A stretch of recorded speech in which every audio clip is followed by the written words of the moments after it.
That's where this is at.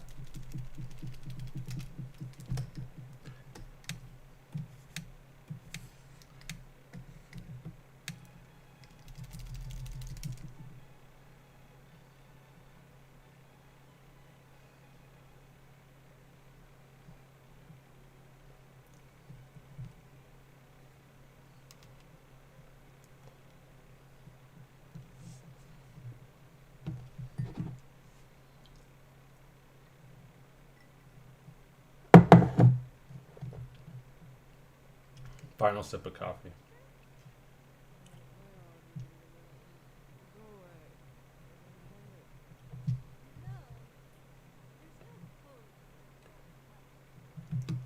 So I noticed that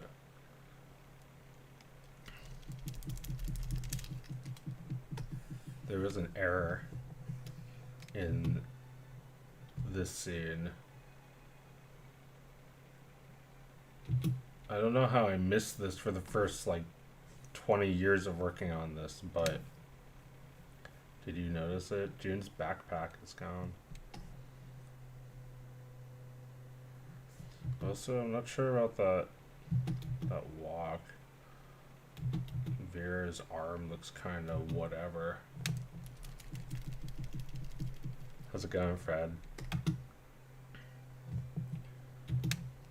Just actually was waiting to crack open a Fox in Space discussion, because that's been on my mind like a lot, and I think well, first of all, it has 500,000 views now, Fox in Space episode 2, so not bad. I mean, it should have like double that, but it doesn't. It's okay. It's not about that. But, you know, I've been watching it 500,000 times, so it'll get there. If you don't know anything about a Fox in Space, it's... I'm going to put on music. That's what I have over here. So, a Fox in Space was created by a Fox in Space, who is in the chat right now.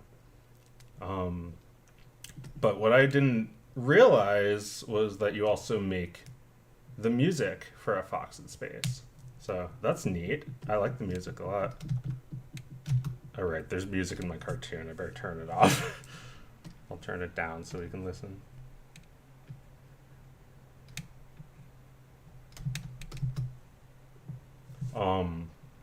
So, you know, without spoiling it, Fox in Space is really good. It's like passion project that Fred has been working on since I'm not even sure how long. Let me just turn it all the way down for now because I'm not really using it. I don't know. It's like the kind of thing that you just work on your entire life, right? But it's a Star Fox show, and it like, I don't know, like I guess I never noticed just how compelling the story and characters in Star Fox were until I saw this. It's like, you know, you kind of watch it, you trick yourself into thinking that this is like really like not only is it made by Nintendo, but it's also really actually from the past. Like you'd be like, "Oh yeah, I remember that." But you only just like remember how the game made you feel. And like I don't know, it's done in a really fun way. And I never was actually the biggest Star Fox fan as a kid, but I remember it well enough for these things to click. Like, for instance, there's the four of them, the Star Fox members, and you know exactly how they interact with each other. That's like just something that you already knew before watching it. That like is just like a good adaptation. It's just like takes advantage of what you know already, and like I think also just like anything that uses like animal characters kind of takes advantage of what you know already, right? Like it's like little bits of information delivered really quickly. But anyway, the good guy is Fox, the bad guy is Andros, and Fred voices them both. It's so good. that's like that's like one of the great things. Like there's a lot of really good things about this show. He's been working on it for a long time.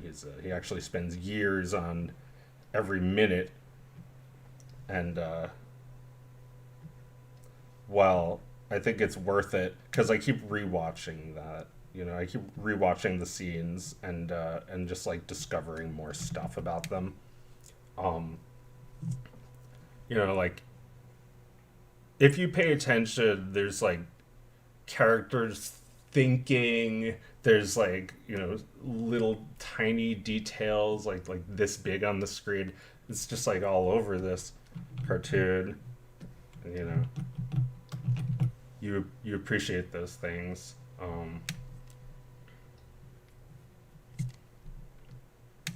Episode 2 is 150 views away from 500K. YouTube's a different place than it was 7 years ago, but that's fine. Maybe some big animation channels will eventually do a video about it. I'm too busy on episode 3 to worry. Well, yeah, I think you're fine because you already weren't. YouTube already wasn't really like making this show. You and Patreon were. Okay, that's my brother calling. Probably not an emergency though, so I'll call him back later.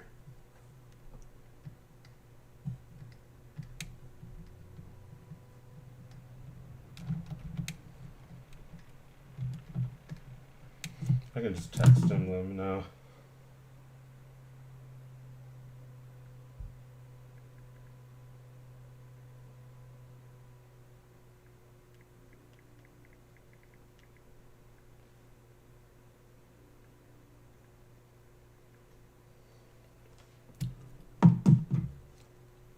$150 views.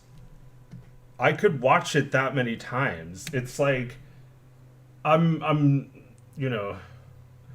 so like, obsessive over these things that I could have already watched it that many times. I've had it in the past like month. It's been out for about a month, right? Or almost 2 months, I guess. Mm-hmm.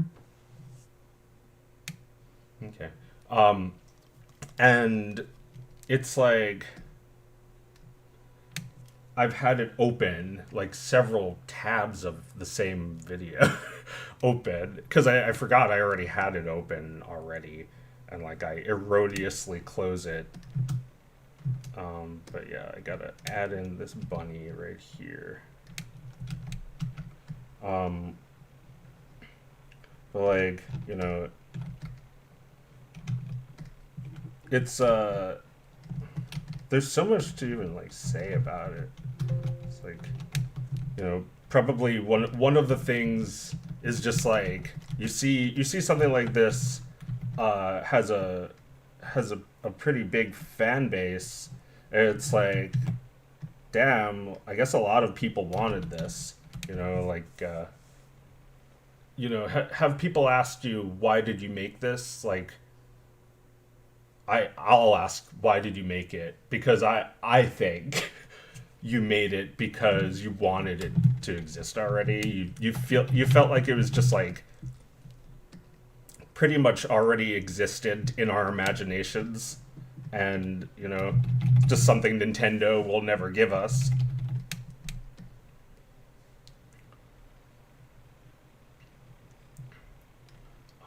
I'm sorry, I got totally sidetracked. I forgot what I was even saying. Uh, but yeah, like you were saying about YouTube and how it's a different place now. Yeah, that's probably true. Like it might have gotten more picked up by algorithm shit a few years ago. Um, Although, it could also just be like taking its time. Like it took a few years before some of my videos went viral, you know. And I feel like I still don't know where they're headed because I thought some of them were done and then they weren't done. So, yeah. At least at least we do get views at all. Cuz yeah, it's not like you can really rely on YouTube, but I think the fans you get just from making the videos might be more valuable anyway. I mean, it seems to be for you. You fund the series through Patreon. You get well, I don't know exactly what you get, but you have like a couple thousand patrons, right? That's good. It's not like YouTube would have really been so great either way, because you never know with them either if they're even going to let you monetize this because it's Nintendo or whatever. Like I got that shit for my Pete the Power cartoon, and Nintendo wants to be Disney so bad that you should probably also brace yourself. But it's not like you rely on the ad revenue to make the series. I was kind of hoping to make ad revenue because I don't make money through Patreon. But I'm gonna have to find a different way to make Pete the Power Cuck. I might have to blackmail people, just like Pete.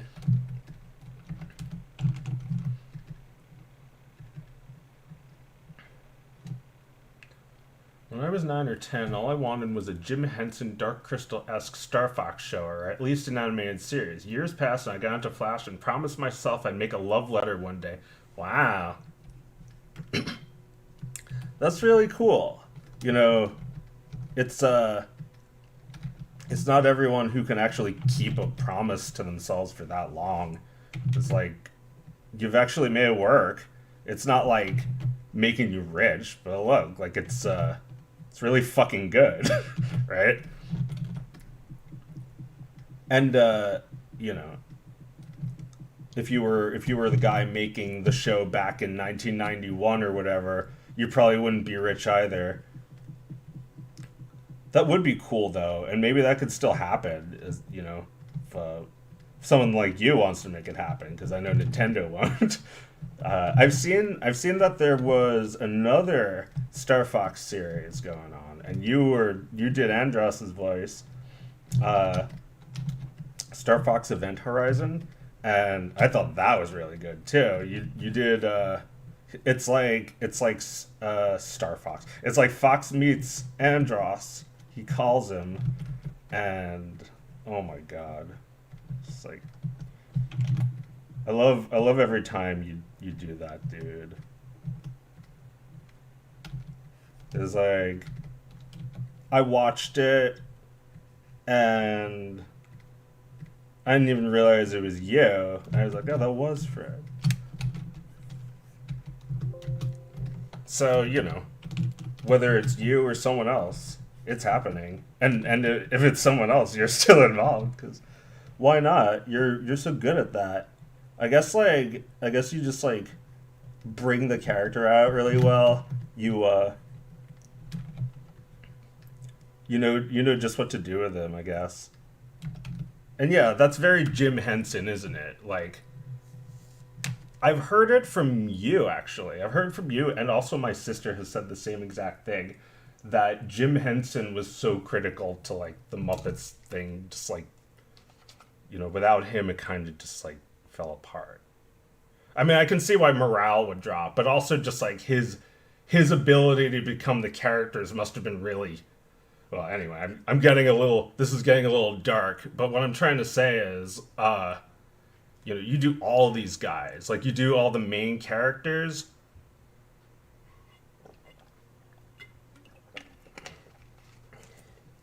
and it just like, uh, yeah, I don't know, so believable.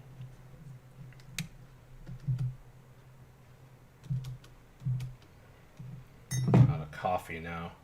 Hey Joe, you found a Siva gunner? One of the last things I consistently follow on YouTube. It's been a while, but yeah, I liked Siva Gunner's shit.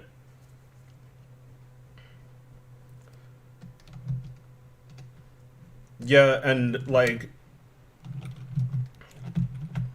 your medium of choice is really interesting too. It's not, you know, like it's kind of reminiscent of animation and puppetry because you do like rotoscoping, but like the whole thing is like 2D.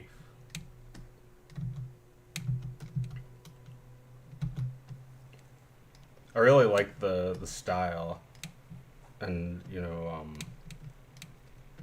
Fred also has a lot to teach us about Blender because he has like these techniques that he's mastered over 7 years.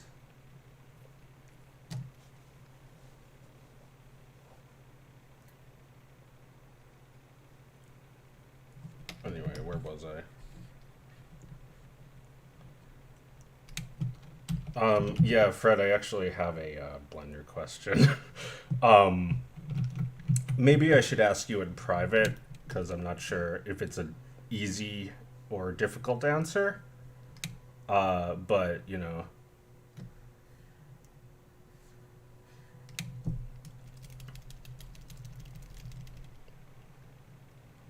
it's just I like that part where it's like I can't believe I lost to this scum, and it's like a television filter, and well I've got that going on here. You can't actually tell because I have some bullshit over this. Here, let me remove the overlay for just a sec so you can see it better. Where is that thing? I don't even know where that stupid water effect is.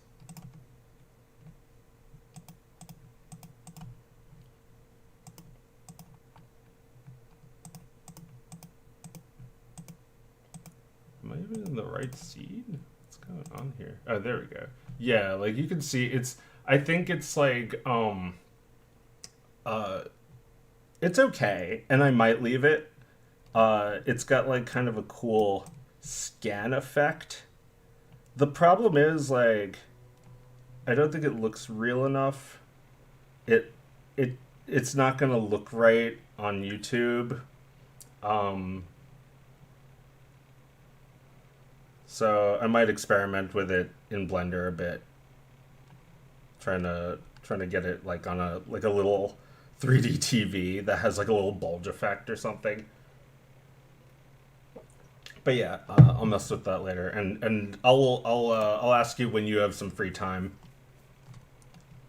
Star Fox EH is a fan game. The guy making it is awesome and friends with the original VA for Crystal. We all had a great YouTube podcast last week. She's going to voice Crystal in episode 3 of my cartoon as well. Whoa, that's cool.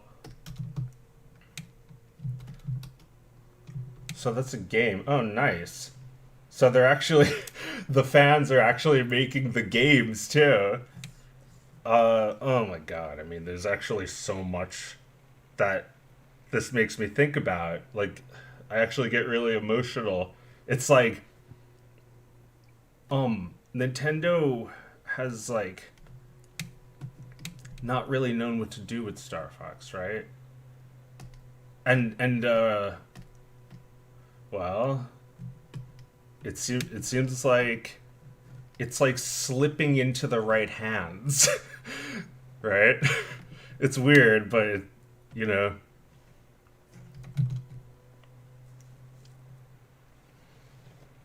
I sort of observed this with like Star Trek.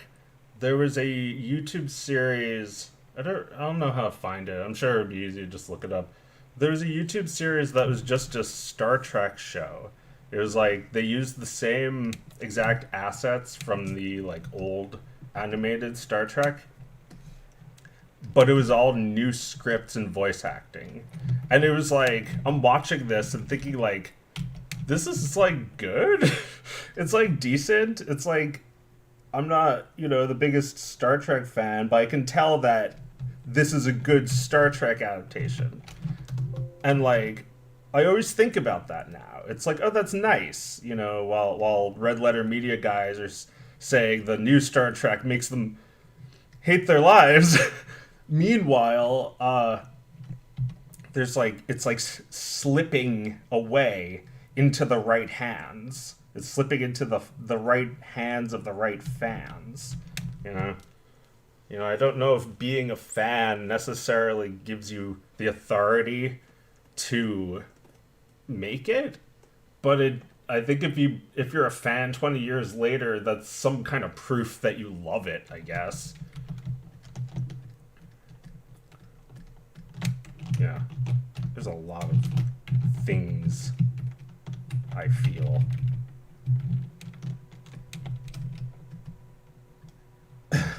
Like, A Fox in Space makes me think, like I sometimes watch it and think, like, yeah, I remember when this happened when I was a kid. Like, not really, but, like, you feel that way for a second, because it just has this authentic feel, Like somebody uploaded the episode with, like, a VHS filter and, like, Adult Swim bumpers and stuff.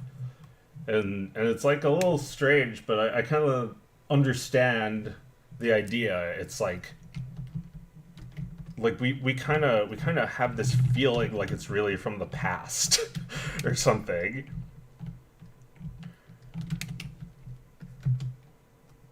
Well, I just feel like you would never you would never see Nintendo allowing anyone to have any amount of what's the word? Um, the violence. Like, what's the word? Is it creative control? No, I think the word is vision. It's like you wouldn't really allow anyone nowadays to allow any sort of like interpretation. It would kind of have to align with um the overall interpretation of like the average customer's relationship with the IP. It's less to do with you and uh your specific experiences with it. And I think that is what makes it really good, right?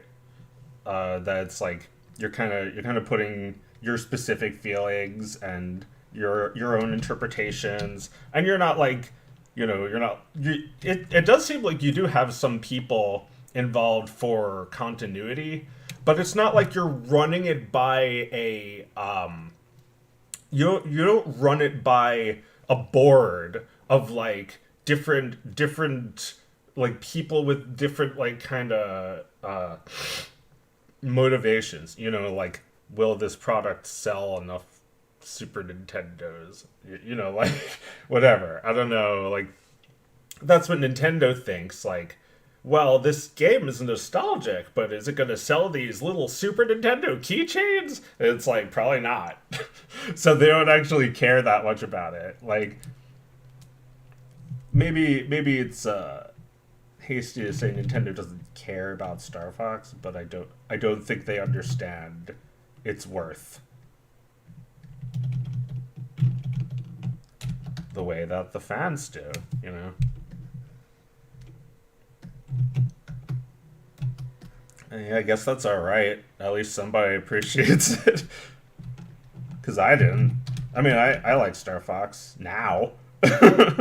I'm one of those fake fans. I actually started playing the games after I saw, I forgot, but you know, some clip from a Fox in Space episode 2. It was already like 3 years ago. I was like thinking about Star Fox again, and like actually thinking like these games are pretty good. Even now they're like they have like a lot of replay value, which is like totally the idea. Oh my god, did you do that on purpose? Rewatch value, replay value? Because like, you know, to spend 7 years on 40 minutes that's a lot of life. But I feel like I'm spending 7 years watching it. There's so much in it. There's an extremely large amount of love put into a lot of Star Fox fan projects. Unless it's a big Sega-style change at Nintendo, unless there's a big Sega-style change at Nintendo sometime soon, we're not gonna get future. Excuse me. We're not gonna get good future Star Fox games, right? Well, so I'm sure there's a good reason for that. Well, I'm sure there's plenty of good reasons for that. Like I feel like there was some meme. Like I love that one. I guess it's also a meme, but you know that quote from Miyamoto. It's like a delayed game is eventually good, and a rushed game is bad forever. And people refer to Star Fox when they, you know, there's like another meme that shows Star Fox with that quote, you know, to imply that like, you know, it's like it doesn't matter which game. It's like been the last few games, I guess. I don't really keep up with Star Fox that closely. I just know that the last game was very gimmicky, but also like that could have been good, right? I mean, I guess I did play it for like 5 minutes at the Nintendo store. Gimmicky is not necessarily bad. I think the gimmick of the gamepad was probably a really good thing for that kind of game. Sorry, I'm not doing my work. But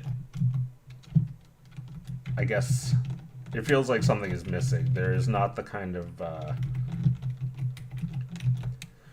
all right. So this is something I would like to talk to Meredith about, because Meredith was also playing Star Fox, and so my sister Meredith and we do a podcast thingy. We do like a Twitch stream, which is happening later today.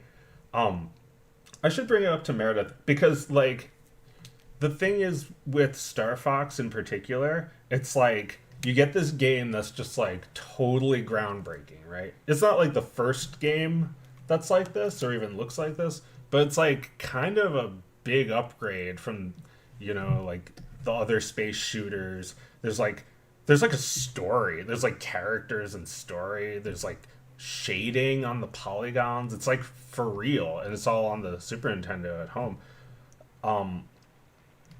Then you get Star Fox 64, which is again like a huge, big step up in like technology, and that's it. You expect it to happen again and again, but no. The next game was, as Fred says, it was just like a Ocarina of Time with Star Fox minigame. And, you know, there is potential still for Star Fox games, right?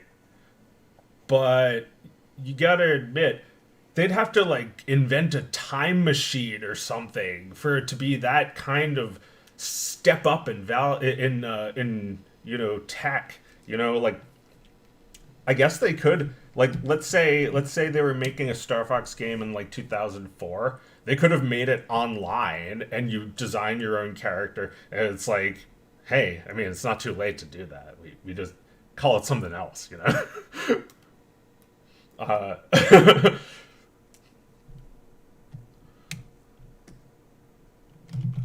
feel like her ear looks too big. Maybe that's not the kind of detail I should be concerned about, but the rabbit instead.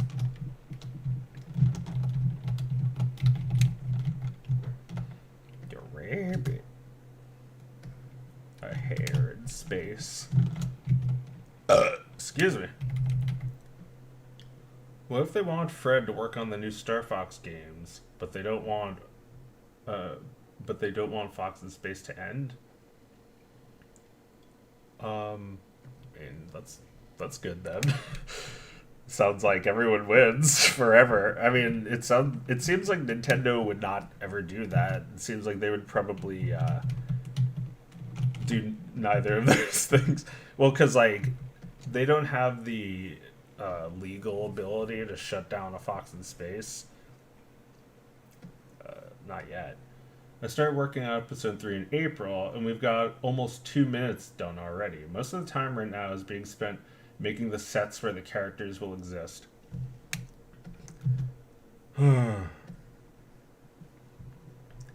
I respect the undertaking that this is. But like, you know, I'm mostly just enjoying watching it.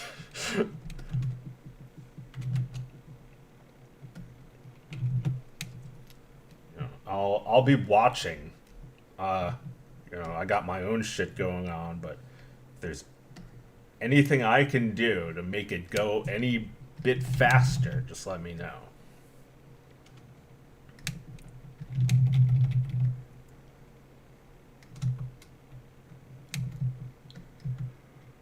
Whew.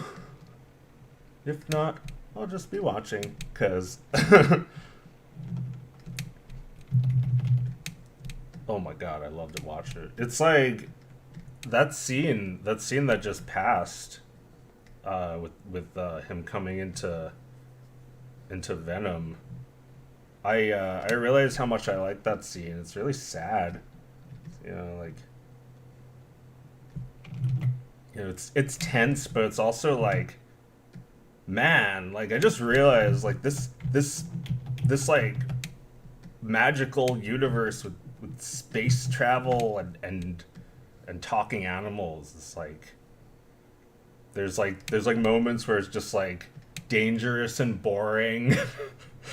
It's so sad that like they have to endure this kind of life.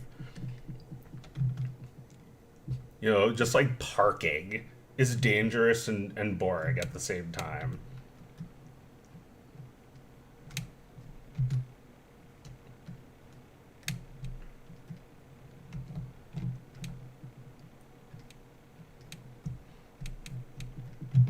But you know, God, I could talk about this forever. Like, there are certain things that I wonder, and I don't know if I want to get the answers out of you because I like to wonder about them. But maybe while I have you here, I can think of maybe if there's a question I have.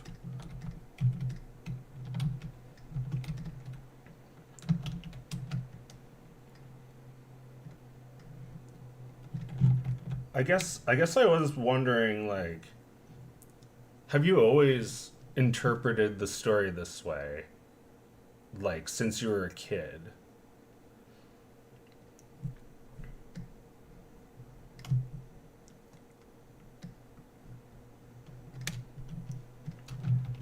That I would like to ask you.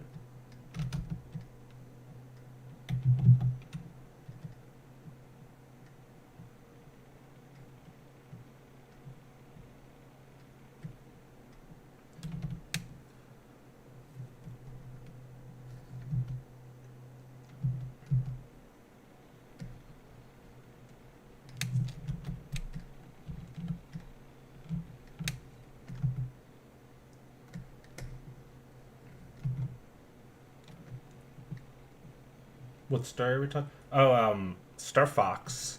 This is a Fox in Space, the soundtrack.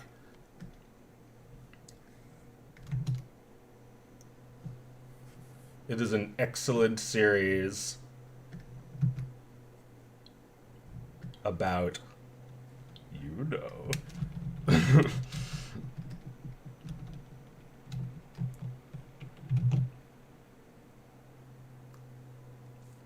Star Fox Zero was developed by the developers who made Bayonetta Platinum Games.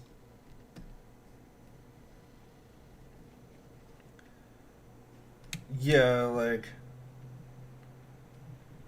it feels as if a series like Star Fox should just like continuously advance technically, right?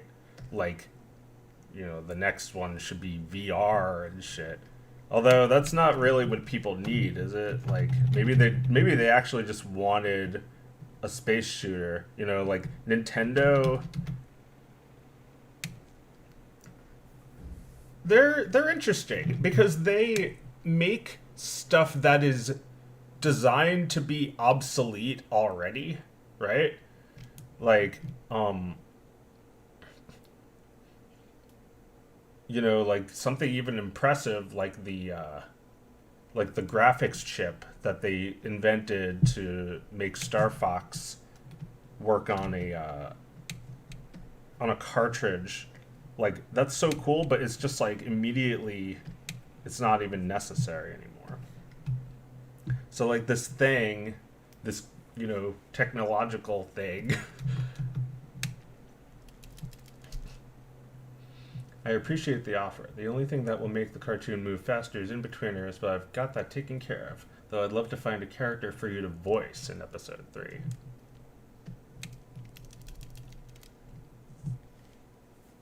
Anything you want, anything at all. I mean, I would take a small role, a large role, anything that would help you. I'm not looking for the credit here. you know, Credit is a weird thing because Nintendo gets the fucking credit at the end of the day. But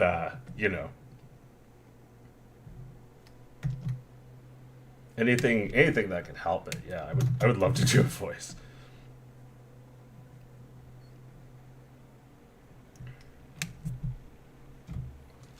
This part is my favorite part. I'm not gonna talk about it too deeply because of spoilers. But the ride in the car with James and Andros, it's just so good. I keep reciting it. I've learned it. He's so funny. He's such like a funny villain. He's a giant, ominous, floating monkey head. A giant red, floating, ominous, buzzing head. And he's like, "You should have trusted me."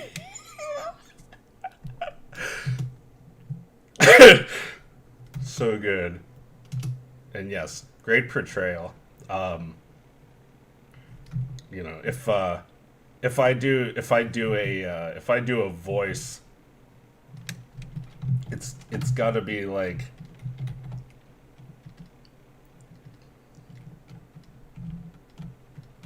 I don't know. I gotta do my best because those were some good takes. You could have reached out. You could have trusted me.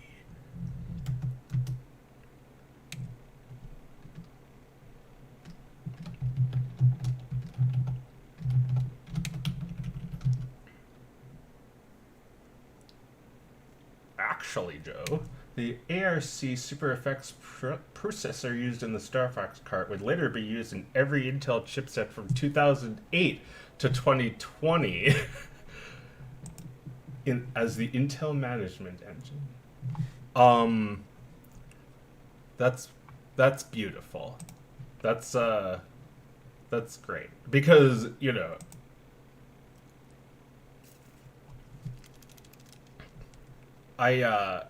I'd love to talk about this more, and maybe if you know about this kind of stuff, you can help. It's like the way Nintendo thinks about things. You know, it's like their philosophy. It's they have the like let's say they have in 1990 or something, they collected a bunch of old calculators. You know, I guess maybe kind of like graphics calculator. You know, maybe a little bit more on the nicer side, but still like calculators that weren't being used. I guess they were too old. So they turned them into Game Boys, you know, or not Game Boys. They turned them into Game and Watch, and then later Game Boys. And the whole idea was like, we need a video game system that pretty much everyone can afford. It's like $70, $80 for a Game Boy. It's really not that bad. You know, in 1990, that might have been a little more than 78. Might have been like, I don't know, 120, $130. I don't know. It's not terrible for a handheld system. It's gonna be cheaper than the competition every time. You know, the Game Gear and the PSP were always more expensive, right? Um, so linking that back to what we were saying about the graphics chip, it's that like how you use it is, you know, that's not obsolete. Right? Like obsolete as a calculator, yes, but not as a game. It had you know, we're talking about calculators that are probably from the 70s. Have a life until at least 2002. You know, whenever they stopped making Pokemon games. Oops. All right, let me try and improve this bunny. Actually, it's not so bad.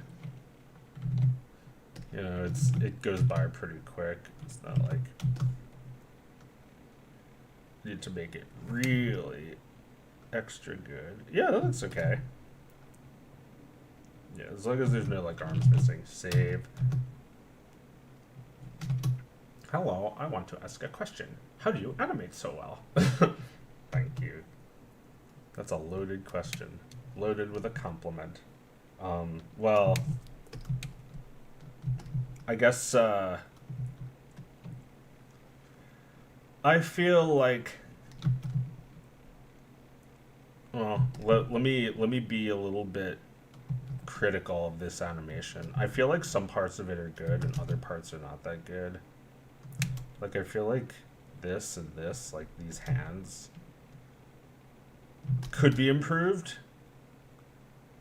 Like that arm, kind of like it doesn't flow that well. Could, you know, go like, you know, back and forth a little better. But I think your focus is on this, and this looks good. That looks how I want it to look. So I'm not actually that concerned about the part that I think looks less good. And this, I feel like there's like a pop. But I'm not sure how I'm gonna fix it because I don't think it matters that much. Anyway, how do I animate so good? I mean, if you want to start a YouTube channel, you shouldn't animate good. You should animate really bad. Not bad, but like you should probably just like animate a lot to try and get experience. Let me put some more music on.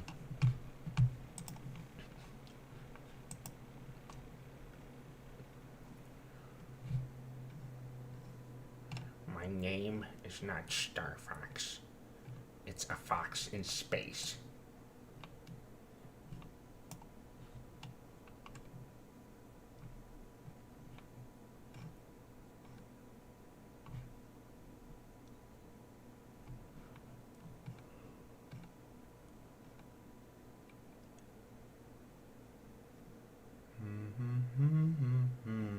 What am I gonna not get copyright blocked for? Dee dee dee dee dee dee dee dee dee dee doo. Wow wow wow wow wow.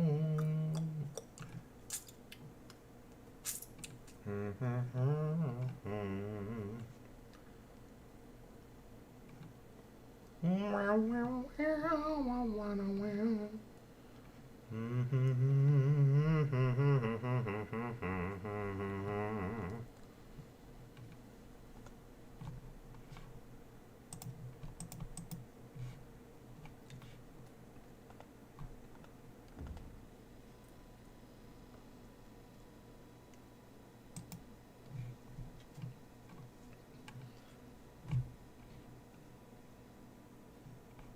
Yeah, I wasn't gonna push it. Thank you for offering. I will accept that offer. I will do a voice because I wasn't gonna push it, but I was thinking, hey, maybe, like, you know, I don't need to put myself in it. I do feel very strongly that it is none of my business. It is very good, and I don't need to taint it. But I will do my best and not do a shitty job.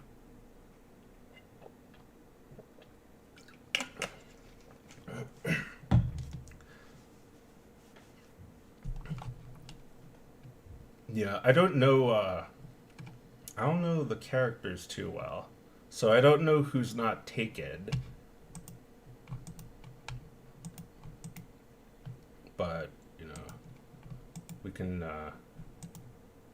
think about that, I guess. Ugh, I could do Falco. let me do Falco. Who could be better? That's what me and my siblings always thought he was saying. Who could be better? On the SNES game when Falco talks.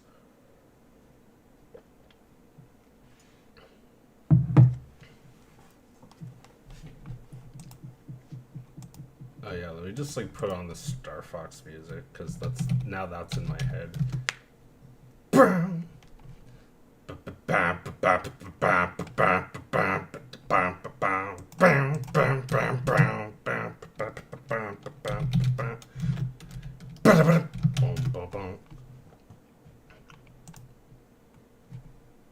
This is not. Good lord, this is not it. This reminds me of OC Remix. Before YouTube was a thing. I'm gonna put on the original. I'm very partial. Wonder if that's the same orchestra hit.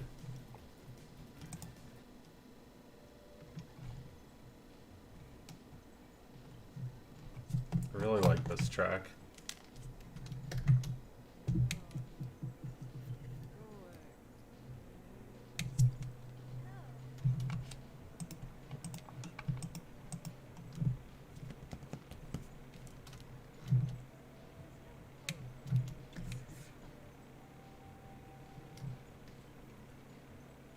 None of the music has been coming through. Oh, really? Forgive the slow responses. You have slow-mo, dog. Oh, yeah, sorry. Here, I could just, like, make you a mod so that you can, talk more. You know. No need to make you slow. Did that work? Standard moderator? I don't know the difference. There's like two types of, they're making it more complicated now. I think you have the power to speak freely.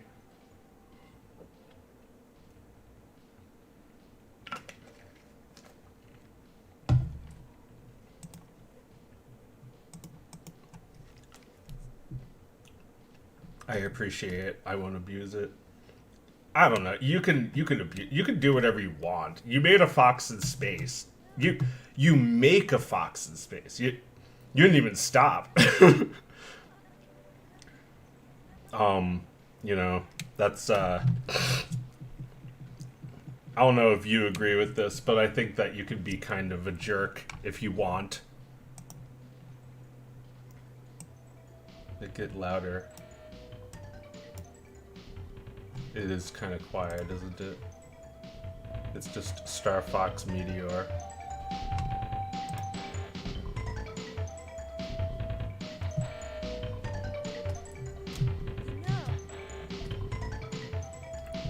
But like, yeah, as I was saying, you know, you've earned it. Your right to abuse. I don't know. Maybe not, but I know you won't anyway.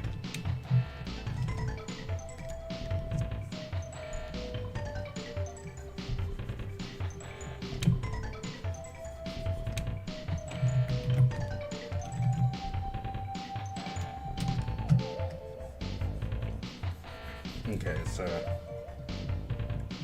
forget what we were talking about. You know. Fred works very hard.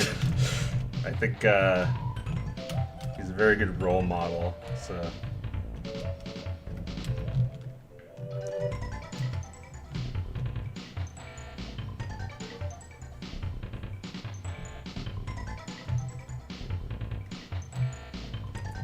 that's just like, you know, any good artist.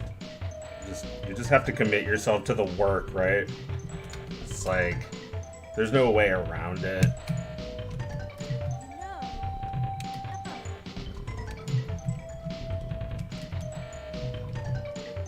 I guess feel like AI has made us all question that, but luckily, I think making anything good with AI art will still take the same kind of work. So don't worry, artists. We're still not gonna make any money, but don't worry, we're still gonna make art. In episode 3, Wolf takes the stolen ship to the guys his dad owes money to. I love Wolf. God, like that's just like such a great voice that you do. I'm always quoting that to myself. Wolf's lines.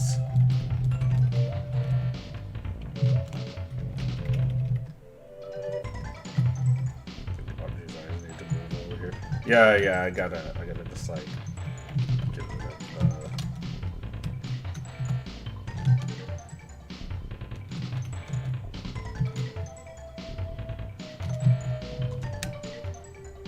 oh wait, it's not on this layer, is it? It's a little better. Okay, I was smart for this frame.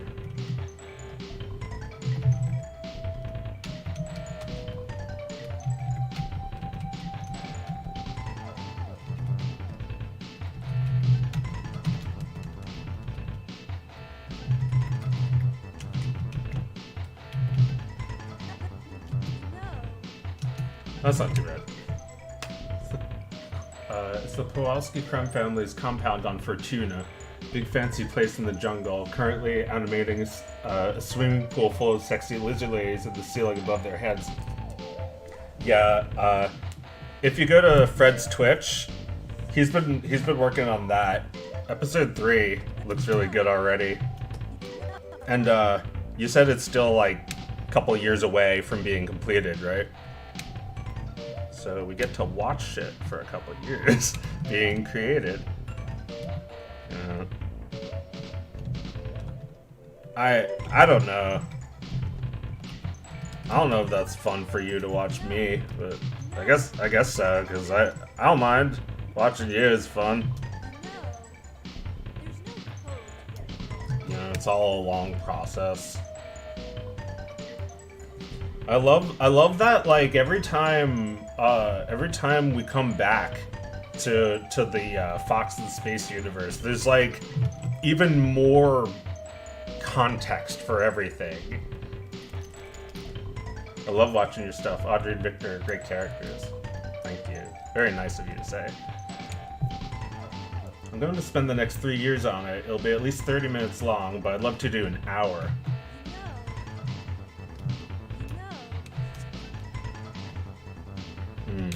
That would be cool. Probably could use a full hour to tell the entire story, right? I mean, I actually don't know what you're really thinking. Like, what if you had all the resources you could ever need? Would you make it like 100 episodes if you could?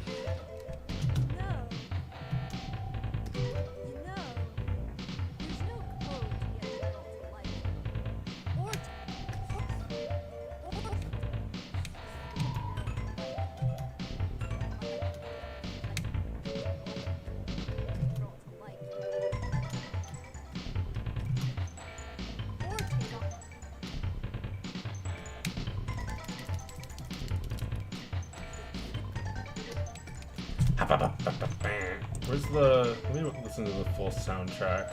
This is just extended for 15 minutes. I listened to this a lot. Man, like... Yeah, like, I feel like Star Fox has a very strong theme of like fathers, right? There's a lot of dad stuff in the most recent episode.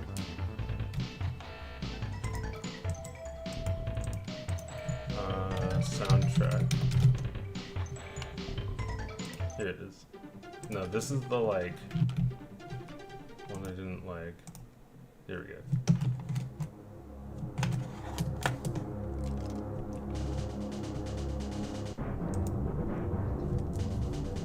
Now that you've released Symbolism 2, you and I are going to have a bunch of Episode 3 when comments. You know, I have actually thought that there could be a Dog of Wisdom 3. I might have already thought of the idea. It's like the pieces are just like forming slowly until, you know, I think there could be a Dog of Wisdom 3 by, you know, sometime this year.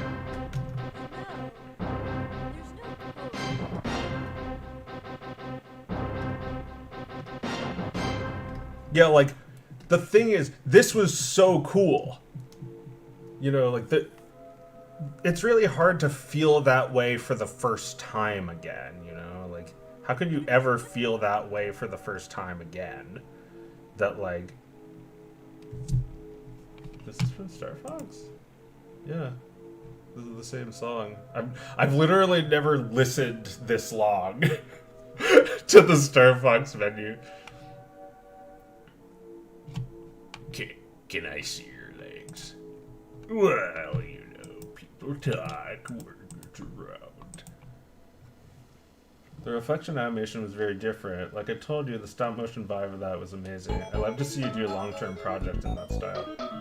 There's the music if you sit at the tail too.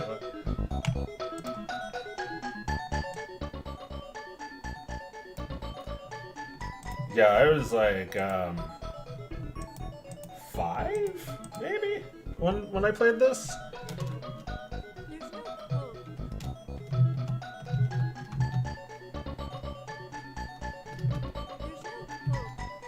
Yeah, I think this whole thing just needs to be like... There's no code to get it. Yeah, that might be better. There's no code to get it.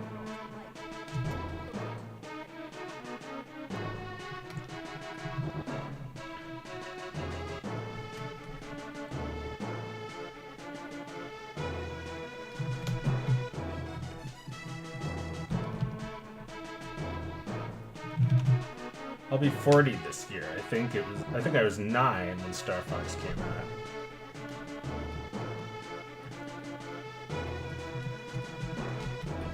And it feels like your love has only grown for Star Fox. It's like just as relevant. Like that's what I think is really cool, that like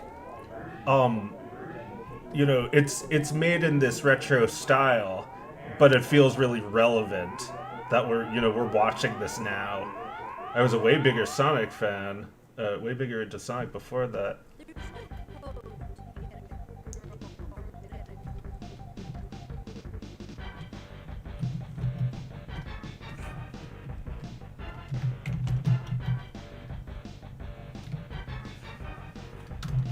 Yeah, like that guitar, that's cool, but like it's really hard to like feel like that's cool now, you know, because it's just like been so long since it was the first time you heard it.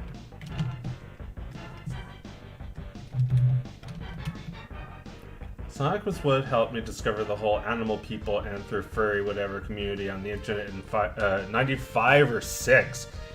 Dude, that is a long time to be online.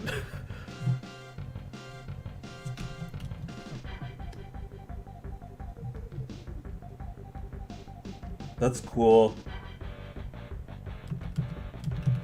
It feels like you got a whole community that's just a fox in space.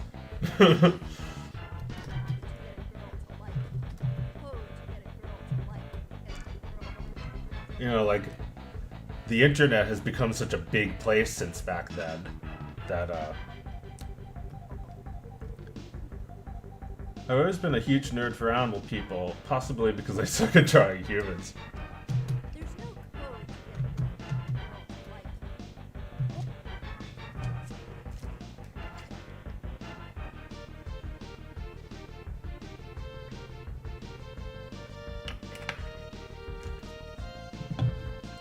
Do you ever think there's like this kind of similarity with the Dog of Wisdom and Star Fox? Like, or code to get a girl to Dog of Wisdom is like, I didn't even realize it, but like you think about it, it's like, you know, I took this cloud, I took it from Lakitu, and gave it to the dog.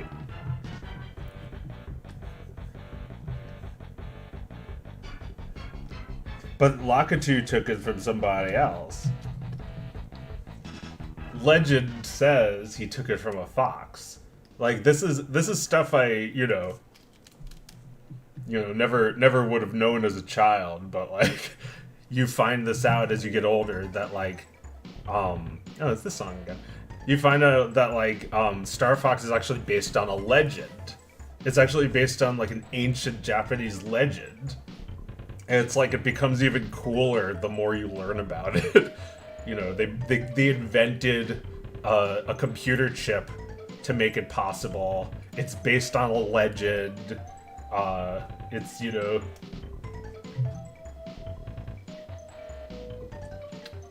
before the internet era, it was definitely TMNT and Bucky O'Hare. Bucky was like the closest thing to a Star Fox cartoon, and probably still is.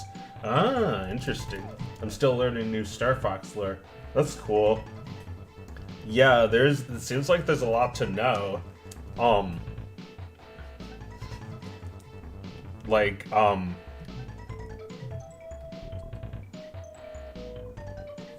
The creator, well, Miyamoto was the creator, but like the other guy, what was his name? Dylan Cuthbert, was 19 when he initially programmed the demo for the game, right? Maybe you can fact check that, but yeah, that's what I've heard, that he was really young and he just approached them at like a convention. Like the way I heard the story, it was like he just like showed them his Game Boy. Like he like approached somebody at Nintendo with his Game Boy as just like a 3D demo, and they're like, "How'd you do that?" And they hired him immediately.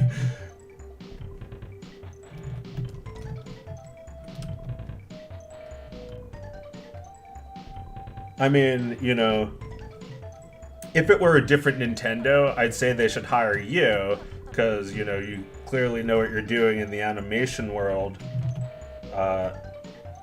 Nintendo... Imagine if they threw a budget, or even, forget that. Imagine if they even just, like, retweeted you. Suddenly you'd have some views to work with. Well, because, it's kind of a, it's kind of been a while since Nintendo was making stuff like the like Zelda series. But, I guess it never stopped being as relevant. It never stopped being as needed. It's not like everyone really loves the Zelda series. It's not like it was really good or anything. But we still need it. You know, like we're maybe I don't know, maybe someone should make a Zelda cartoon just like the way you made a Star Fox one. Cause I don't know. Now I'm thinking there's probably someone out there with an actual vision. I've only ever programmed 2D games, but I'd love to be on the crew for creative consultant. I feel like Nintendo has their eyes on making movies, and, well, they probably don't feel very nice, you know, they're probably not feeling very kind to someone like you who's doing so much with their IP, but it would be wise to have someone like you, and it's not like there's a Fred like that they could just pick off the street.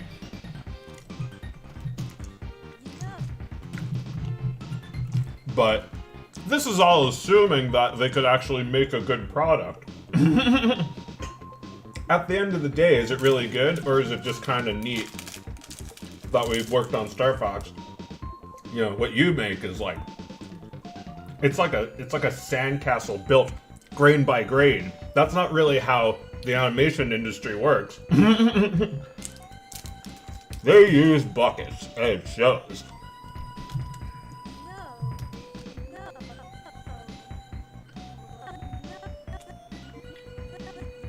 Okay, this you should be like, alright.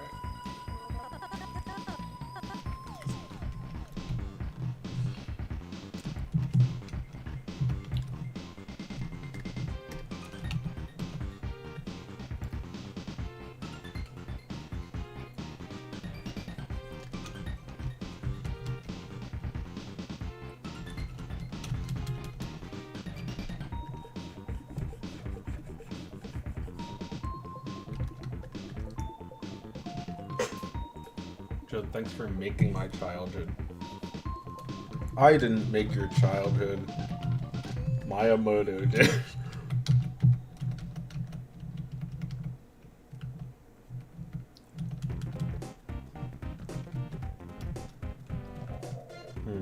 Maybe this should be filled in.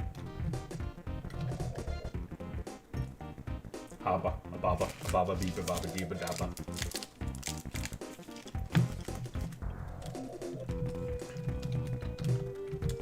Yeah, well, I thought Star Fox was okay, but then I watched The Fox in Space and I realized that there's like a really good story there, you know? This song can be remixed with Fresh Prince.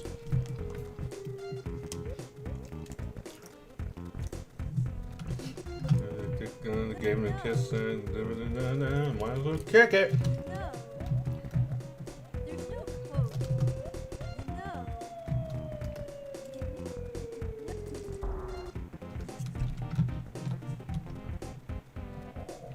Papa baba bobby beeba dabba deeba dabba.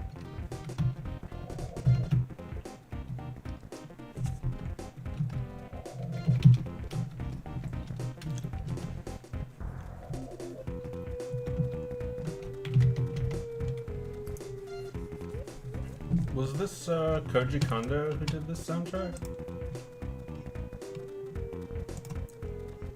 It doesn't say.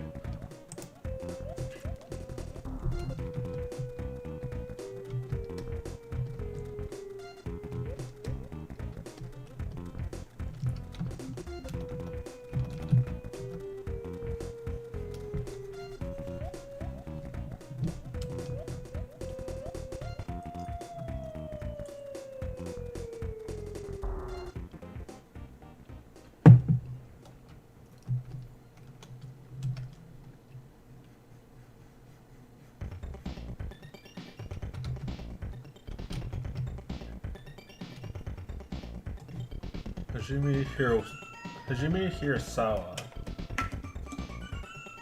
I don't recognize the name.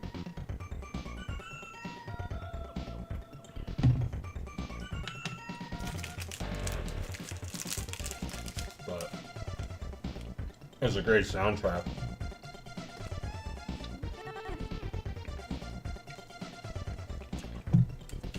Oh, thanks for making my childhood. Wow. This made my childhood. I like to say that now. Because people say that to me. That I made their childhood, so I think, you know, that's nice. Feel like if I did that, then I'd like to thank the people who made my childhood so you can understand a little more context for your childhood.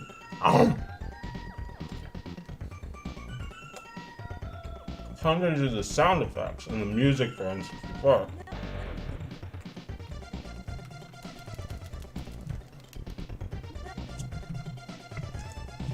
Oh man.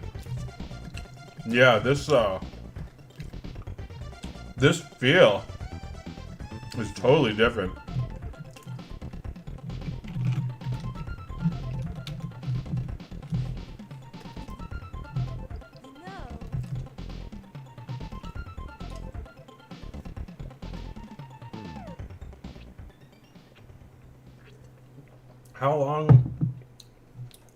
How long did Dog of Wisdom 2 take?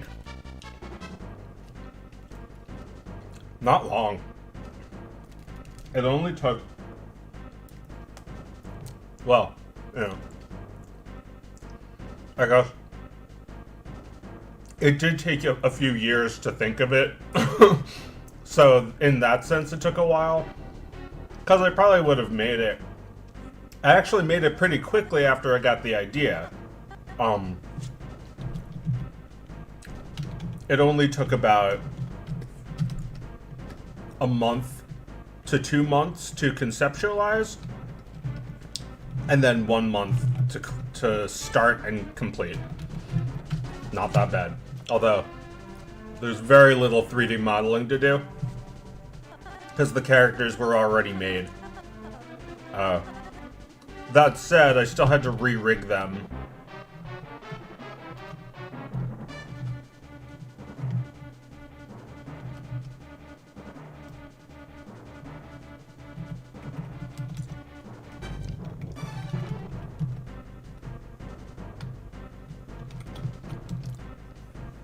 I might have been a little too young for how serious Star Fox is.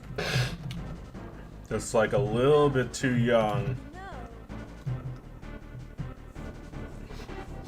Can't believe Pilot Wings came out in 1990. You post these Audrey and Victor animations anywhere? Well, no, because it's not done. But it'll be on YouTube when it's finished.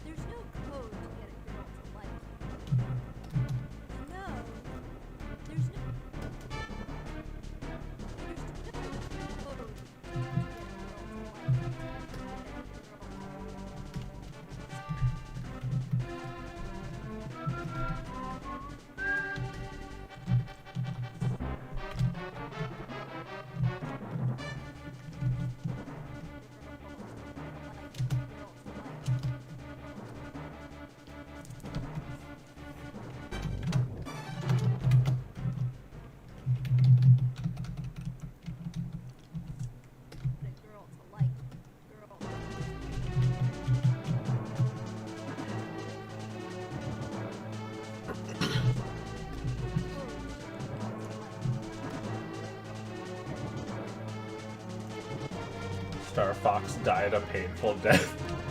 He dies a painful death, and his last words are like, "My name's not Star Fox. I didn't die a painful death.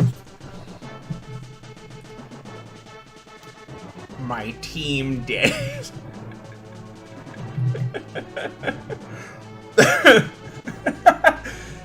Yep, that's what it's like playing Star Fox. Oh wait, no, that's the sound it makes when you die.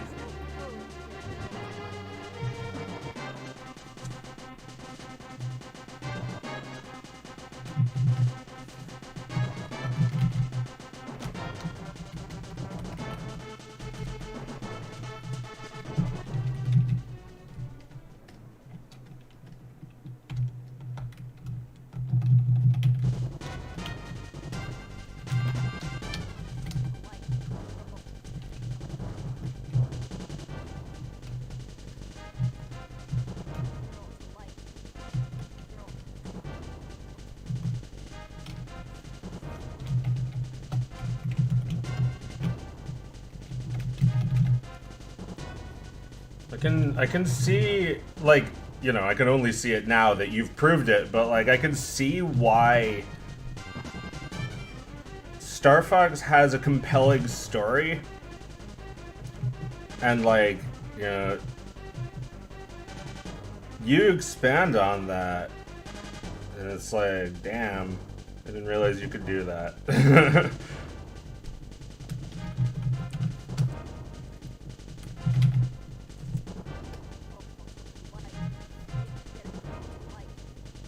Or take off. There's no code to get a girl to like.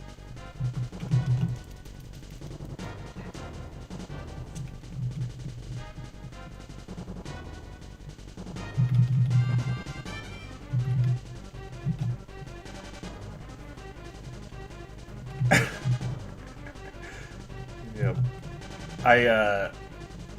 I would really like it if you did a voice for me as well.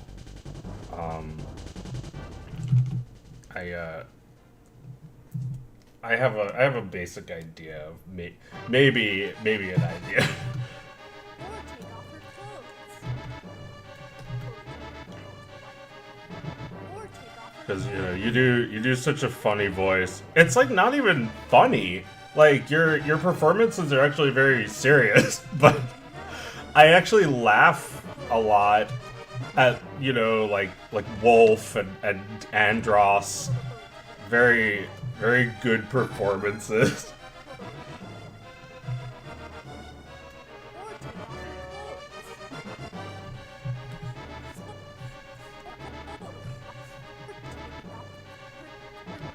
This is why I hate video games. They appeal to the male fantasy.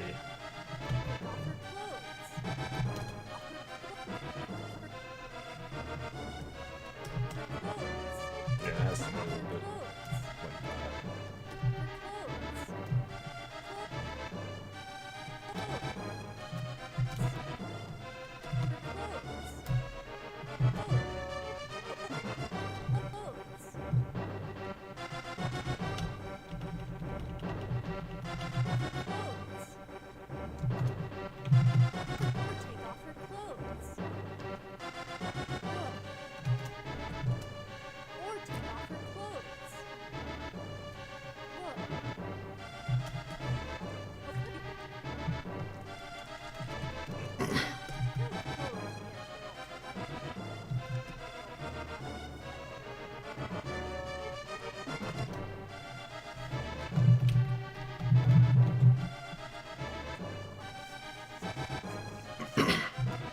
I have fun with them, but I try to make them believable at the same time, even if some of those situations are silly. Yeah, I feel like, yeah, I really do, like, believe it. Like, you have, like, I feel like in, like, the first... This is actually a really good example for filmmaking in general, but you know, also just like a cartoon and a YouTube video. I think, you know, a really good thing you do in episode 1 is just like you kind of introduce the plot and characters all at once. Like there's like 10 characters introduced. They all have one line. And it's like suddenly by the first minute you actually have the entire thing already, like all the exposition you need.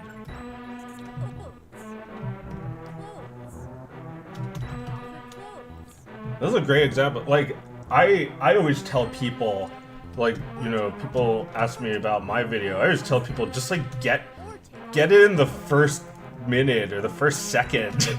You know, my video, I wouldn't be speaking or existing or breathing or eating or drinking or pissing or shitting right now if the first second of my video wasn't, because it's like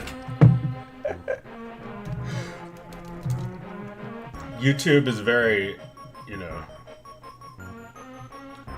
I've seen many people who live in a brother-sister household that relates so freaking hard with Audrey and Victor. I'm definitely one of those people.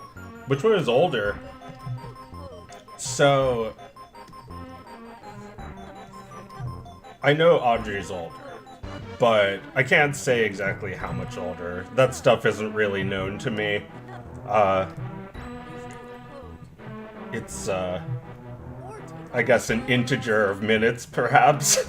um, you still have a chance with it. Audrey is the wiser one, even though she's only a few minutes or perhaps seconds older.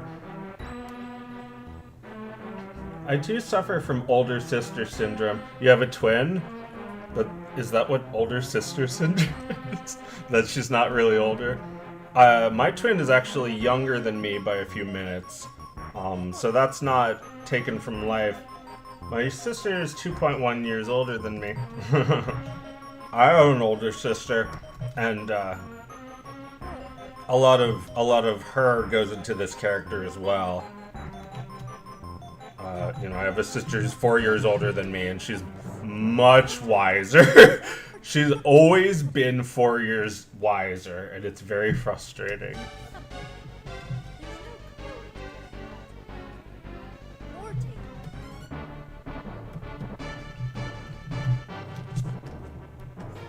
Like, this is a bit embarrassing to admit, but I feel like my sister raised me a bit. Did a bit of the job of raising me. I needed a lot of guidance from her over the years. And my twin sister, well, she has about the same intelligence and wisdom as me, so it wasn't so much guidance, but we did have to often help each other understand something. Raise you totally understand. I got a lot of my cool taste in movies and music from my slightly older, slightly cooler sister. My sister kept me out of trouble on the internet. Yeah, it's great having somebody looking out for you like that.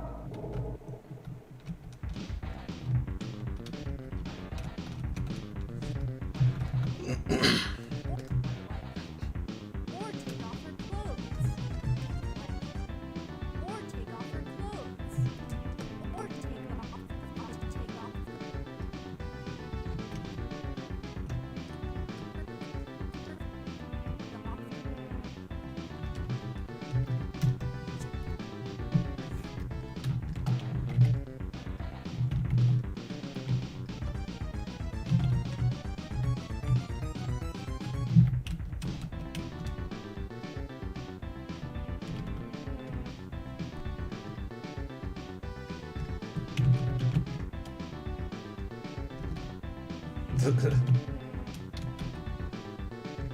You just like rotate the eye a little, skew it a little like that. Take off her clothes.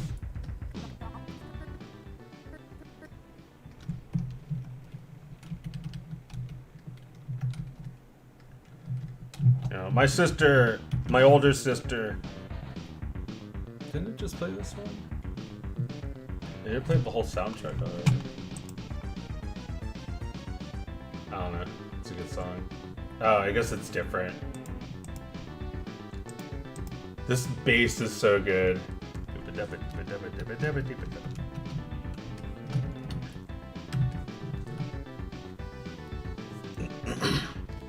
Yeah, like my sister is like, my older sister is like the kind of person who might come over to me to like, you know, not specifically judge me for using cheats in a video game, but like give me that like hard truth that it's not gonna make me feel better. It's not gonna make me better at the game.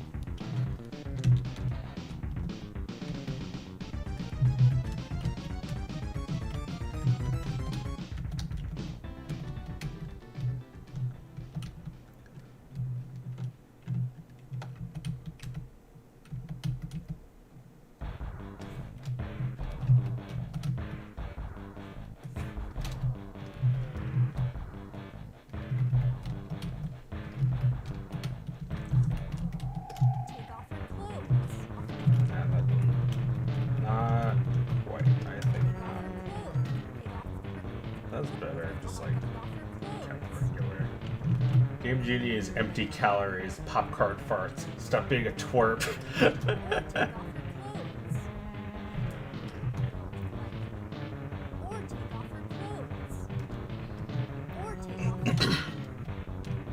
You cheated the game and yourself.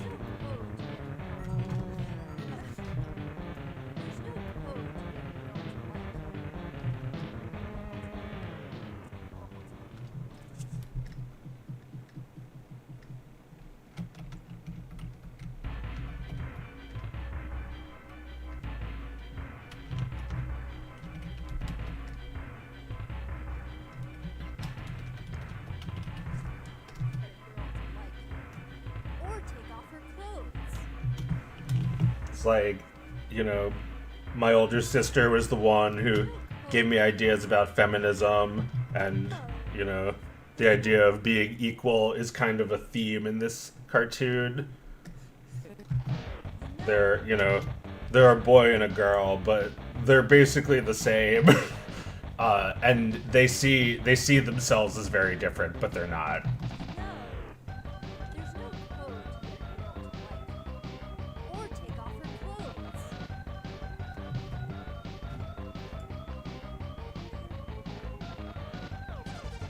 Is there lore on why his eyes turns red? I mean, no. I mean, I've answered that. It's not a lore thing. That's just his eye color. Although I guess there's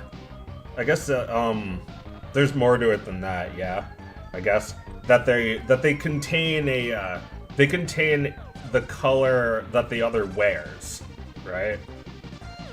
It's just a reference to yin and yang, right? That each one contains the eye of the other, right? That one represents it's just a twin thing, yin and yang, that they're sort of like formed together. You know, it's not like I really understand the like yin and yang thing, but you know, it's just like a cute, you know. They have a like, what do you call it? They have a bond. Even though they're trying to be really different, inside there's like or take off her. But you know, I'm just telling you that now. It's not like in anything. I guess there is lore then.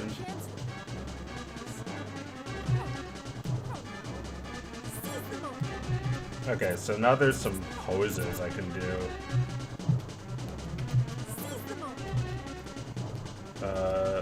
Do I have a sketch layer? Gee.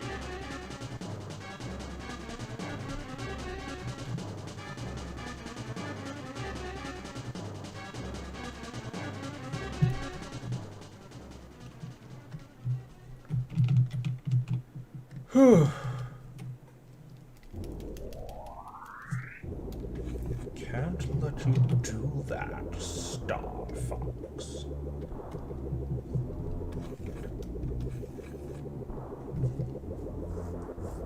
Yeah, I like how Wolf doesn't actually call him Star Fox in A Fox in Space. He's the only one who gets it right.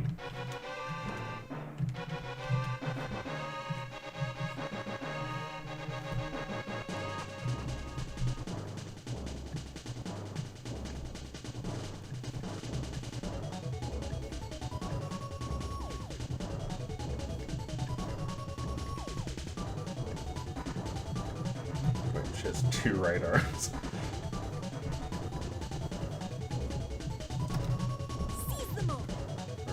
I need to look at my camera for this.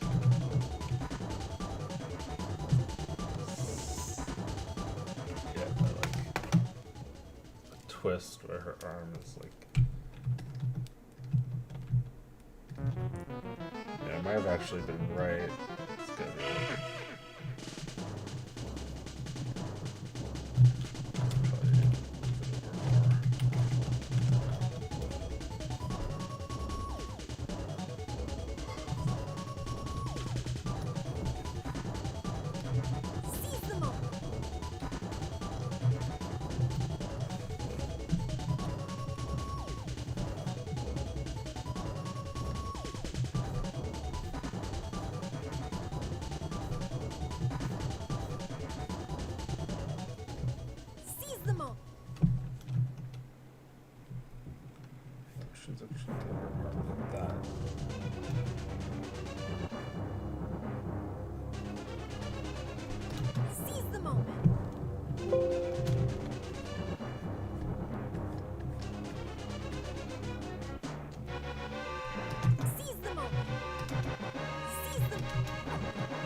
Oh my god, this was freaky when I was a child. This was scary. Oh my god. Oh shit, was I on the wrong layer? Yes.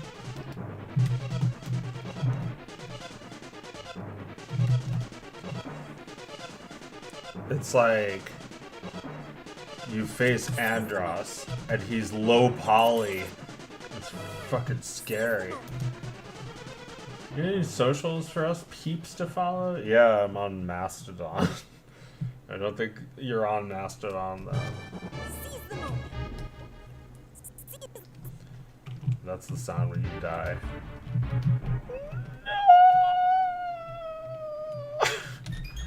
Seize the Yeah, like the music and sounds are pretty awesome in this still. Seize the moment.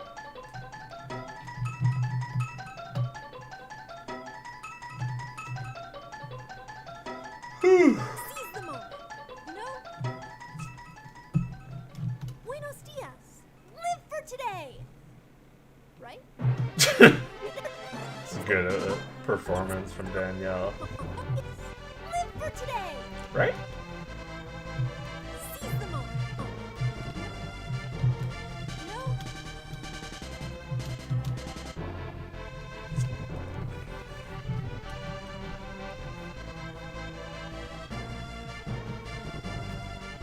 Maybe if they got this composer back, the games would be good again.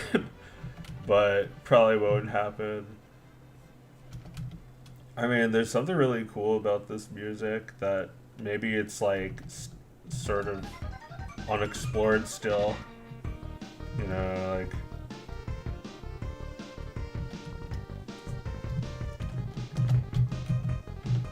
they always bring back music from games, but I feel like maybe not this game. No, the moment. No, Victor again.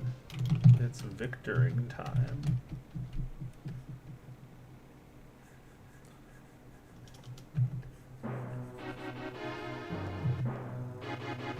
Can't let you do that, Star Fox. That's Nintendo knocking on your door. Can't let you do that, Star Fox show. Can't let you do that, a fox in space. I'm sure no one's made that joke before.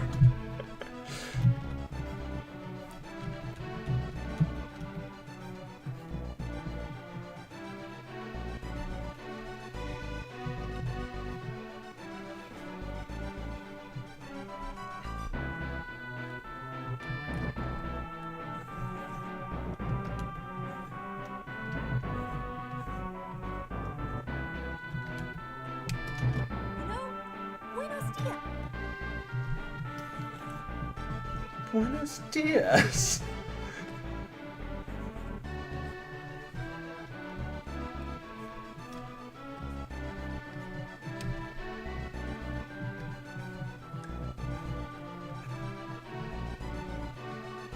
Buenos dias. Live for today.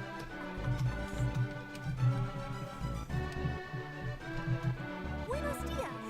Live for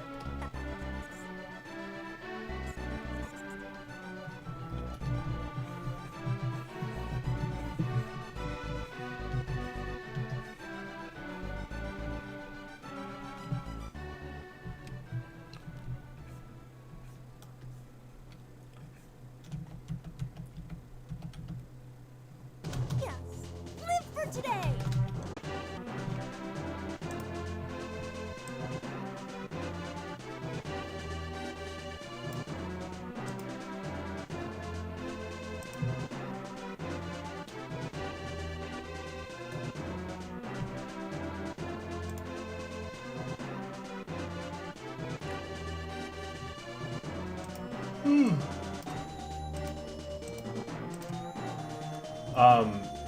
Yeah, it's back now.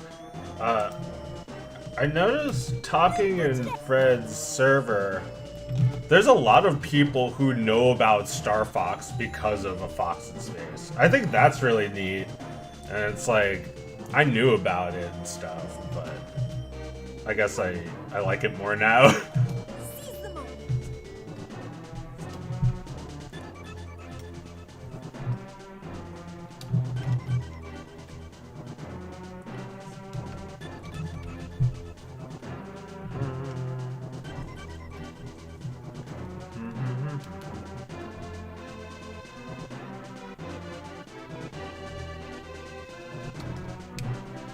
Shoot me down if you can.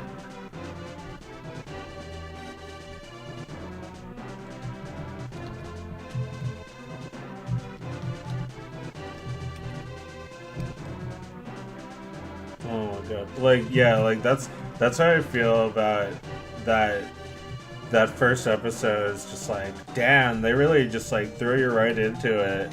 It's like, you know, I'm already interested. Peppy, long time no see. It's like, yeah, like if you know the story even a little bit, it's already really compelling. I don't know what it's like not knowing the context at all going in, because I had I actually rented Star Fox 64. I never owned it as a kid, but you still know enough of the lore that like you start seeing you see Wolf and Peppy and Pigma, and you're like, well, yeah, I actually know how these pieces fit in the story. And it's like, it's kind of the same story, but with more context, right?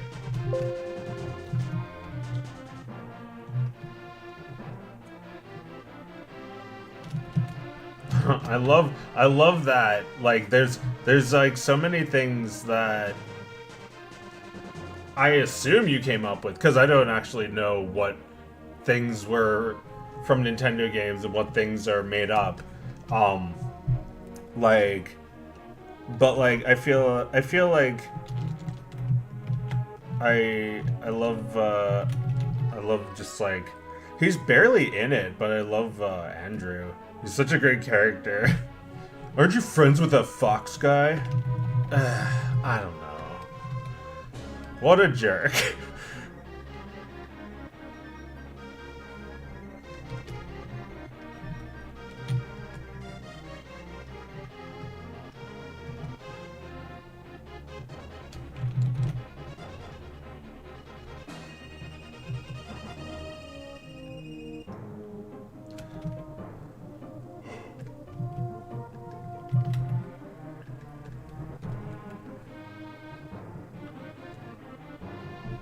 But yeah,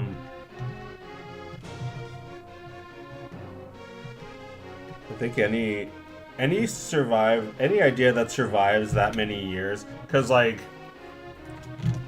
I guess Fred was saying that he wanted this show ever since he was a kid, like since he was like 10.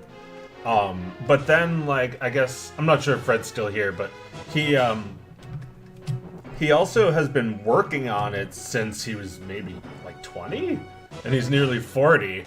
So that's a long ass time. That's like, a long time. You gotta hold on to it, right? I guess if it's this good.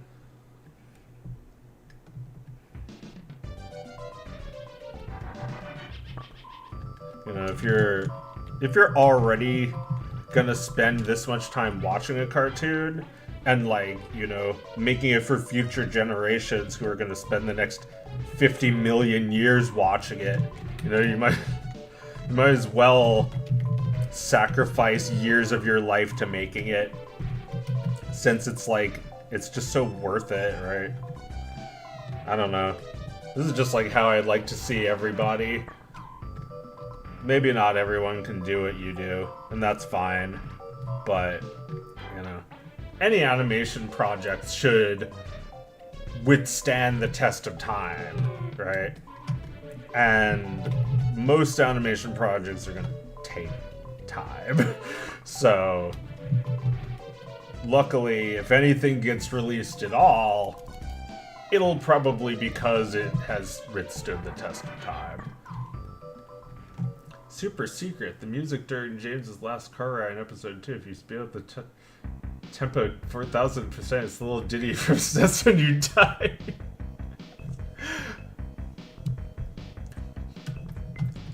Interesting. I do really like the music in that scene. Sudden ominous music.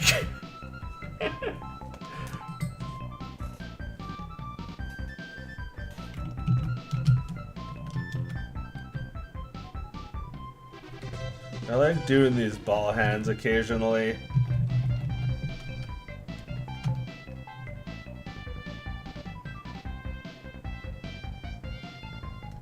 These okay KO hands. They're okay. Okay enough for KO.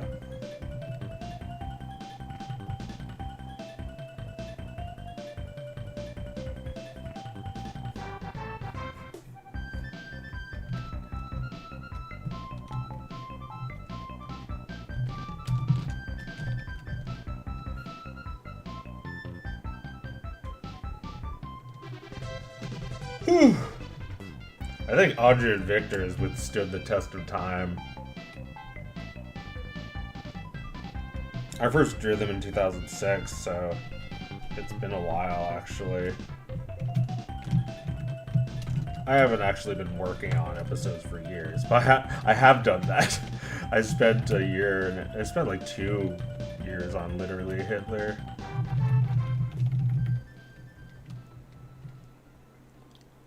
I'll link it to you on Discord.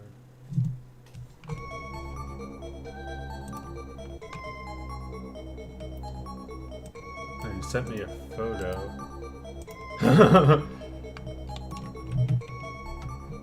Look at this fox. That's a cool puppet. He looks like, what's that? It's like that image of Bart Simpson with the grandpa's teeth in his mouth. He's like, and he makes that noise like,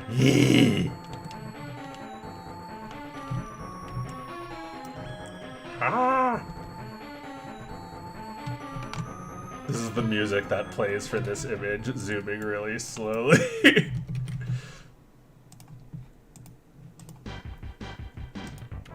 You sent me something. Final ride. Sudden ominous music. The discs. I couldn't read it on you. Everything was in flames. Had a feeling that you did something with the discs. I love that. Like, it's not supposed to be funny, but I laugh at that. It's like he's just so threatening, and like his animations are just like, I really like the animation when he tilts his head down and his eyes go up. Oh my god, so good. So like, if I take this and I put it into Audacity, it's it's the Starbucks death music. You sent me what?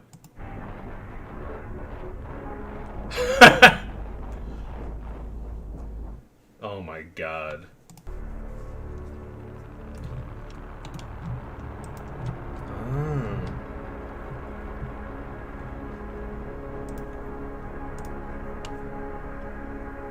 I had a lot of fun with Andros. Yeah. I love that. I love that scene. So fucking good. You don't have to answer. That's fine.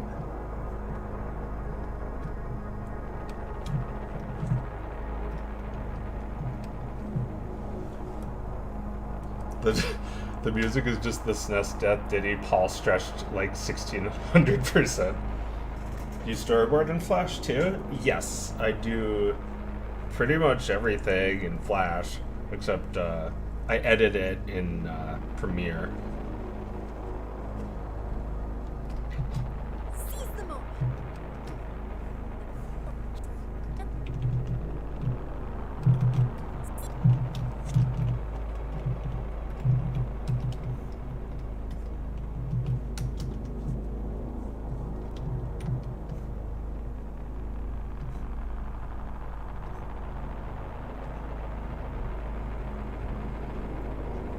Flash is pretty much the best thing to do any storyboard stuff in.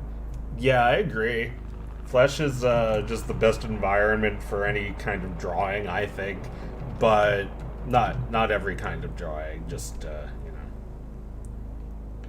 I like it, but it's vector, not raster, so it's not like you use it for any kind of drawing. But even if I have like a raster image, I sometimes put it into Flash to make an edit of it. Depends if it's easy enough. Like just fucking around with AI art, so I just like in Flash took this image of Baba Booey and put it next to a koosh ball kid or whatever those things were called. It was like a koosh ball with a face, and the result was not that good. It was like kind of crappy because like the thing is you shouldn't do it this way because the AI Mid Journey is what I'm using.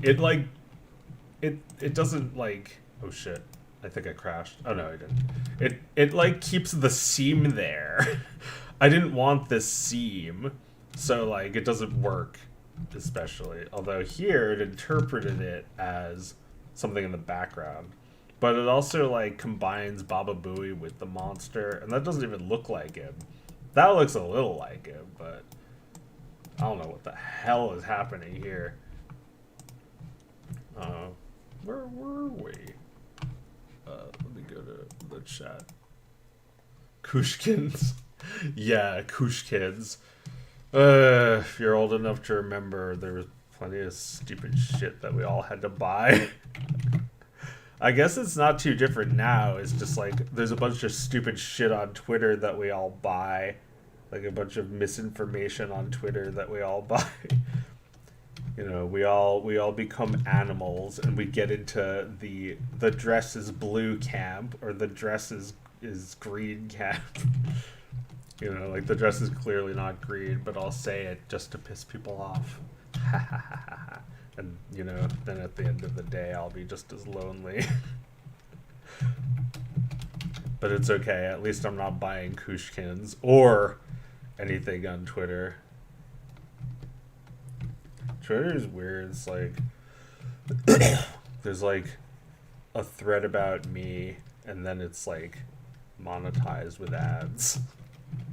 But like the person who made the thread isn't getting the money. It's just Twitter. So it's like, what gives? Reddit is like that shit too. There's no way to make money on fucking Reddit. It's like you can get medals, and that's I like the first time I heard that I was like, oh, that's cool. You can get like people give you shit. They're like this deserves my gold, good sir, and like you know all my gold deserved to you.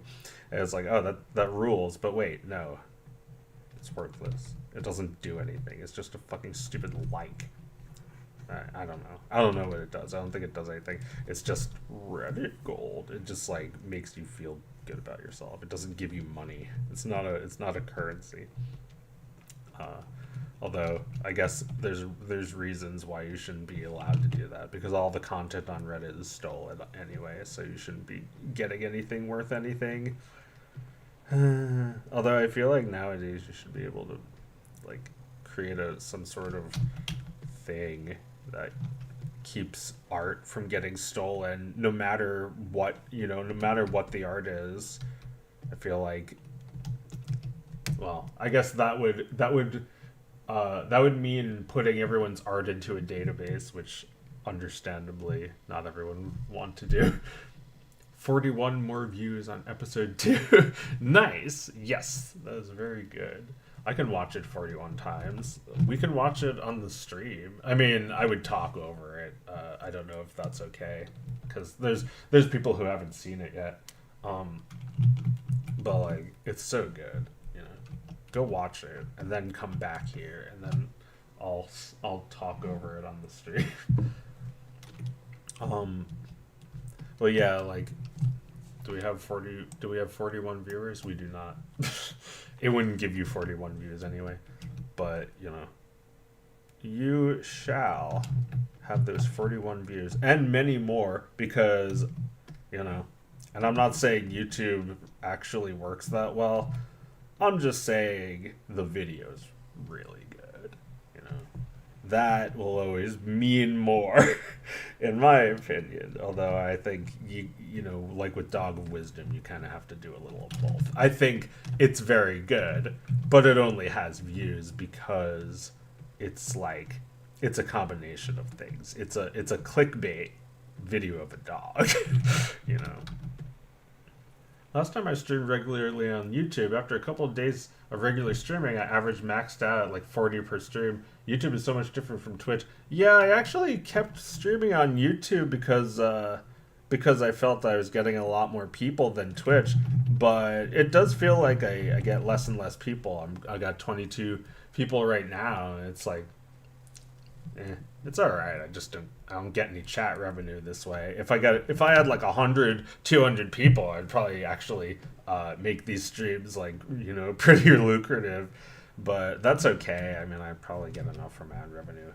I don't know what enough is though, because on one hand you'll be like, I think this video made enough money, but then you'll go for years without making a dime, and you think, well, I kind of need this video to fatten me up right now so I can starve.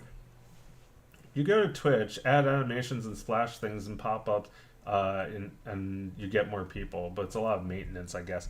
Well, yeah, like, I felt really lazy about Twitch because they're mean. It's like I used a thingus to try and make it so you can stream to Twitch, YouTube, and my own site all at once. I thought that would be pretty badass, but the thing doesn't work with Twitch. They actually make it so it doesn't work for somehow.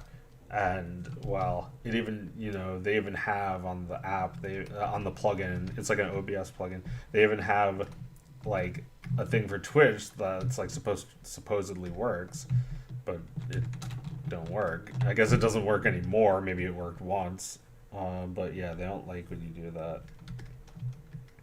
And I would totally use Twitch if that was like a little easier, so I could like actually not lose my little audience that I have on YouTube while I attempt to build an audience on Twitch, because I can't waste a whole stream to 3 viewers who are just gonna like make fun of me.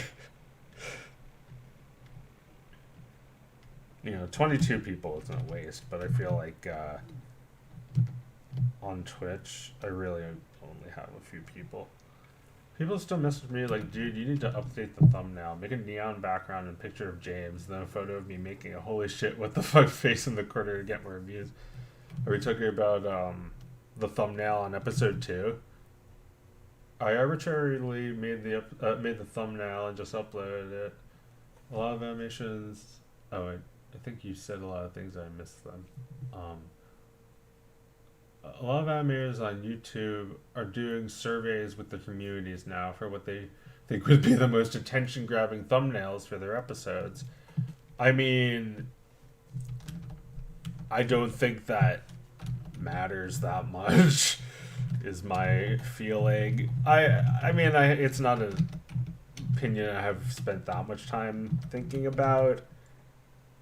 It's just feels like a video's thumbnail is not going to get it out there. Like I think word of mouth is what gets it out there.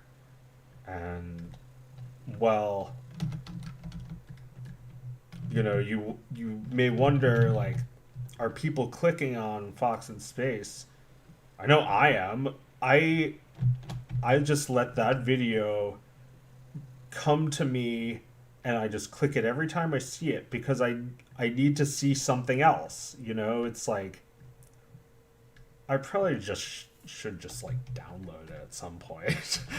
Although I like giving you the views if that's any help. Shouldn't matter as much as it does. No, it shouldn't. I mean, honestly, I think it's it's like in a weird place where it's not getting enough views, but I also feel like it's doing quite well.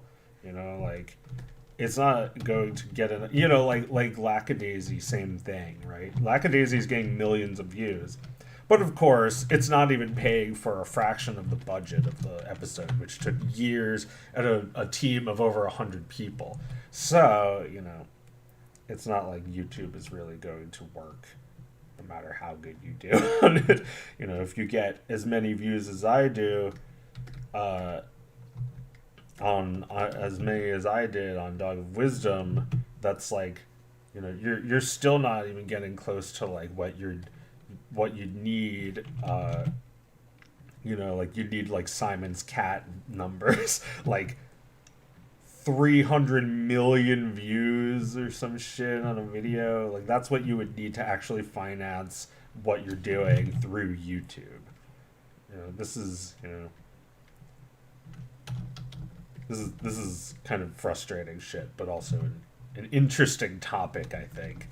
You know, making money on YouTube is possible. I do it. It's just like, you know, while one day I'll probably make like, you know, if I upload a Dog of Wisdom video, I could make over $1,000.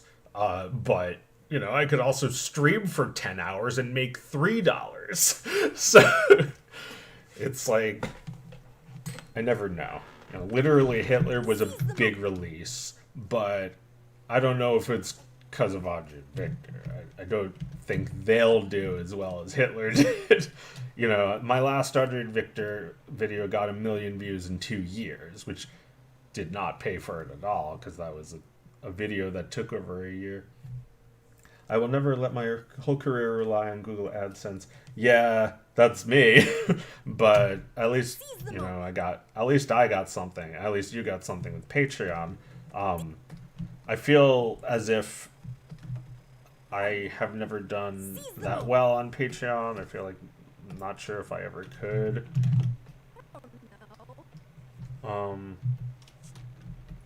As long as you keep making Audrey Victor videos that are relevant per current social commentary, you should be doing all right.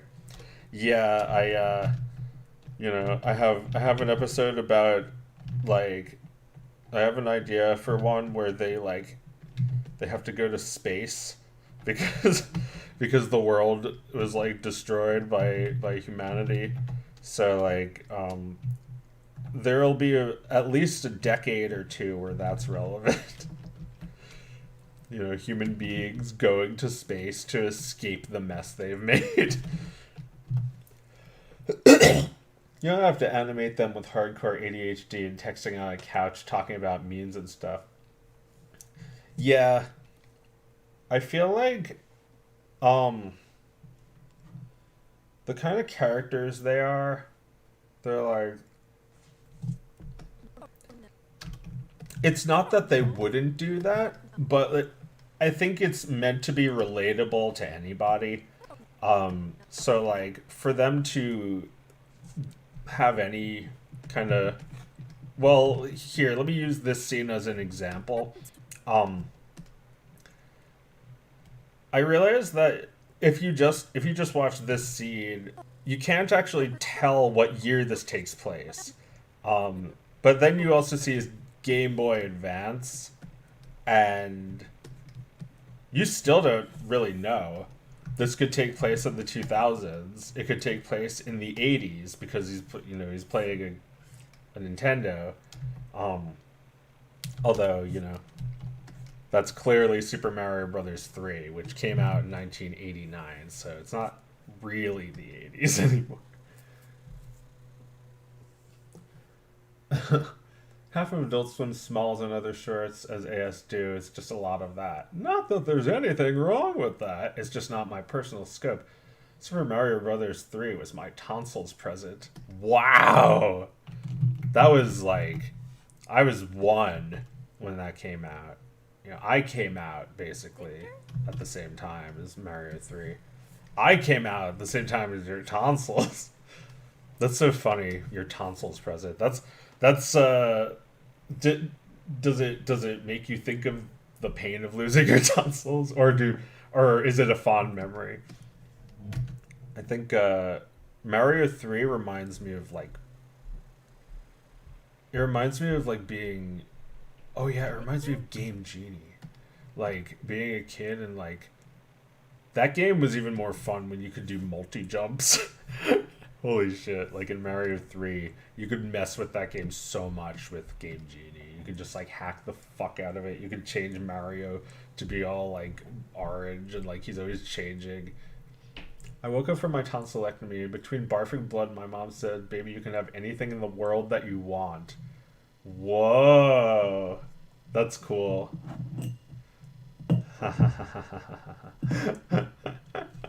You can have anything in the world that you want. How about Super Mario Brothers 3?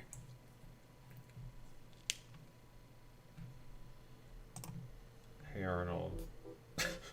This one's been, I mean, I probably won't get copyrighted for it. This one's been playing in my head a lot lately. I don't know why. Oh, right. Just feeling good. Like there might be a Helga around the corner ready to be like, "Which way you going, football head?" And I'll be like, "Whatever you say, Helga." And then just go back to daydreaming.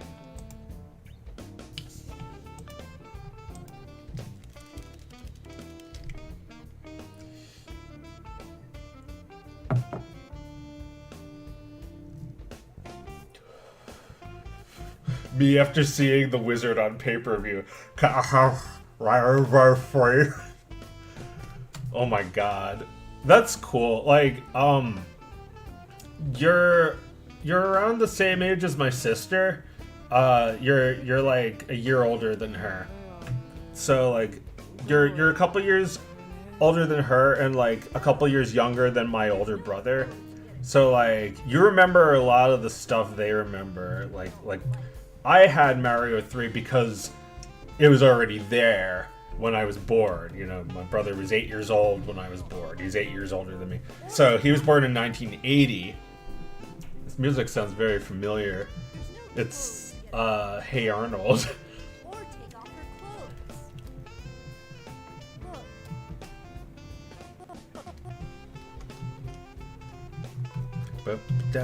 clothes. Down. Ba, ba, ba, ba, ba.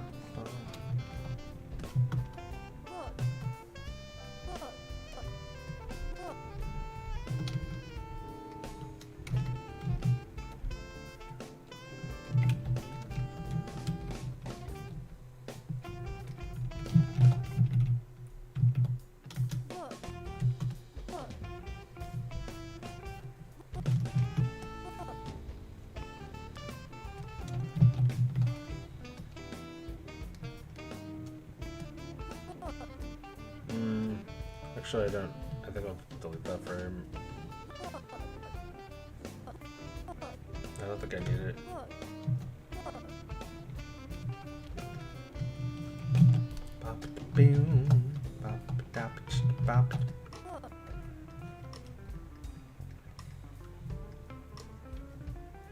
Jesus, Harold, you're right.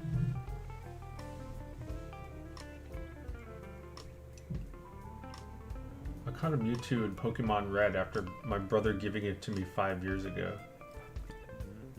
What's the difference between the version of Flash the text tells you to download and the latest one on the website? Well, you know, the text is just like, people are always asking me what I use, so this is just a really easy way to let people know. You know, by having it right there. But it is not the latest. It's like mad old. Sorry. Right, that's better.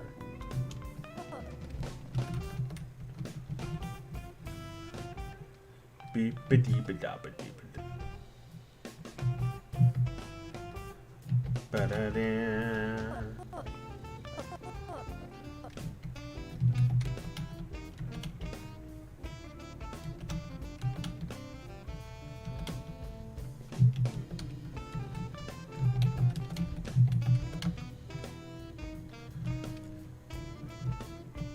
Oh yeah, and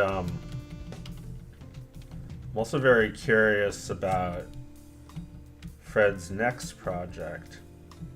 I don't really know that much about it. I just know it's got a great name. It's called The Violence.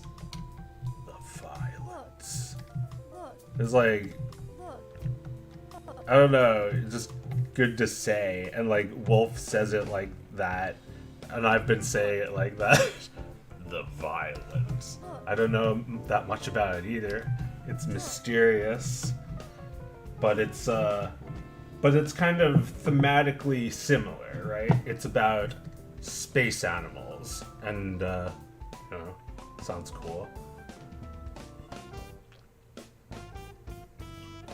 The Violence. Look.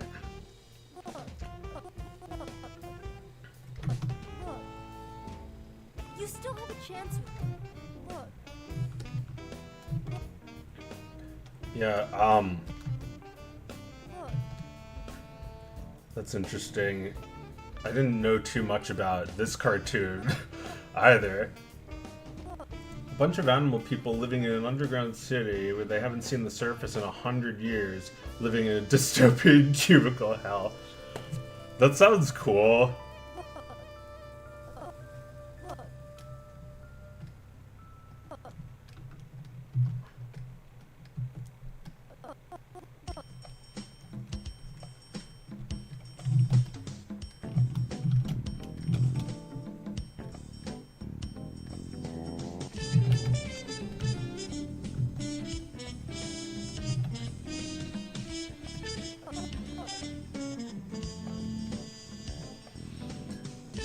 Where hyenas and other undesirable, spotted, striped animal people have less privileges.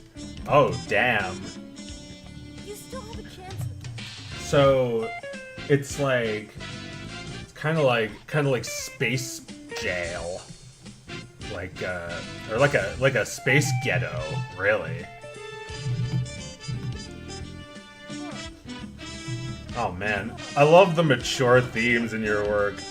It's like, God, it's just like, I don't know, like, don't you feel like a lot of cartoons, especially ones with animal people in them, don't want to be that mature, you know? Like, they figure if it's got animals in it, there's probably kids watching it. It's very interesting. Some people will call it based furry cringe.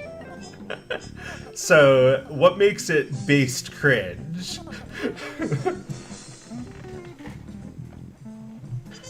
Hey Joe, want to hear a joke? Yeah, sure, I'll hear it in 5 minutes.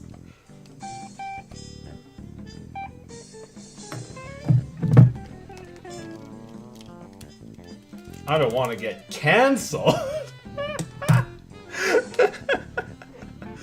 That's the great thing about being a great artist. You can't be canceled. I mean, if you're Michelangelo, your nose will be canceled, but your art will live on, and so will you. There are some underlying themes that some people might consider to be based. So are the characters like racist or something? Is this cartoon racist and it's like good? I mean, I feel like based could mean a lot of things. It could be like proudly bigoted or like just counterintuitive in some way. I'm not trying to make any political statement left or right, but yeah, there's some rough stuff in it. I mean, yeah, I think that's good. You know, my cartoon, which I think appeals to children and at the end of the day is for children, has some rough stuff in it, you know, like literally Hitler might show up to kill them, or he might just feel heartbreak, he might just look stupid in front of a girl, and I feel like that's, you know, stuff I feel like they would ask you to tone down on television. They would beg you to have a happy ending, and well, I can't do it. So Boomy, why don't I Break some things of yours. In the day and age where even if you make a skit making fun of swastikas and Hitler, people will say, why did he make a skit about Nazis? Very sus, for real, no cap. Yeah, you know, I gotta be honest, I didn't think I'd make a cent off of literally Hitler. I thought it was gonna be snap! Immediately. Just snatched away. But luckily, it made $20 million. Not really, but it made a lot. It made like $1,000 in a day. I was like shocked that it got 2 million views in like 2 days. That was crazy shit. I didn't expect that. YouTube just like immediately picked it up, and people were like, "What's this? What's this?" You know. I'm so glad it stayed up. Yeah, I was actually thinking of just calling it literally because I didn't want to lose my monetization. I didn't lose the views, but I didn't lose either. I got very fortunate. Dog 2 is the most awaited sequel. Yeah, well, I'm glad that it was. I'm glad that I spent enough time thinking about it, that it actually came out good. I was told by YouTube that YouTube staff that episode 2 of my cartoon would get demonetized because of booby honk. Oh my god, you can't be serious. No way. It didn't get demonetized, did it? That's so not even that bad. That's a funny joke, you know. If like there was any nipple, then maybe. But there's nothing like that. It's not sexual. It's just funny. It's just being a jerk. It's not really like a, you know, suggestive moment. I wouldn't say. That's funny though that you thought that might have been the thing, and they even thought that. Although I'm still waiting to hear. I'm tickled honest. I ticked honest content settings during that clip itself got demoned. Ah, okay.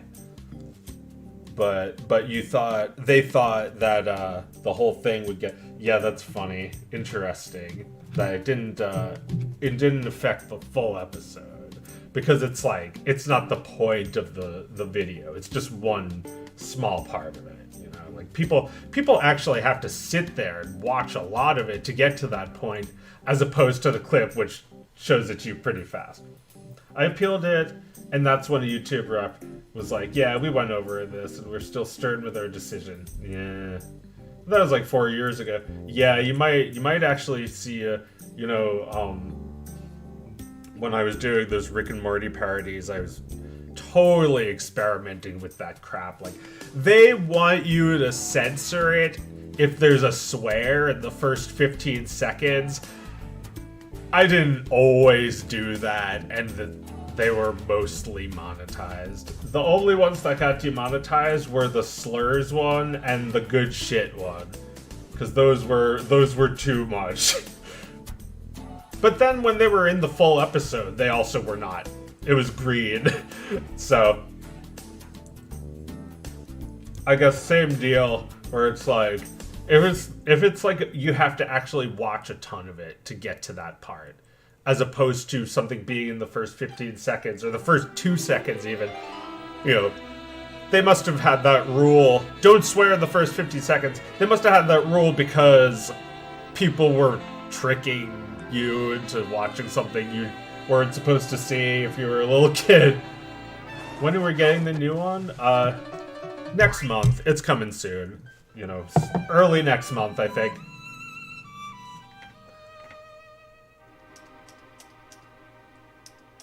Oh, you didn't say when. You just said we are getting new Audrey and Victor cartoon, question mark. The answer is yes. Look. You still have a Look. Maybe I should look down a little bit.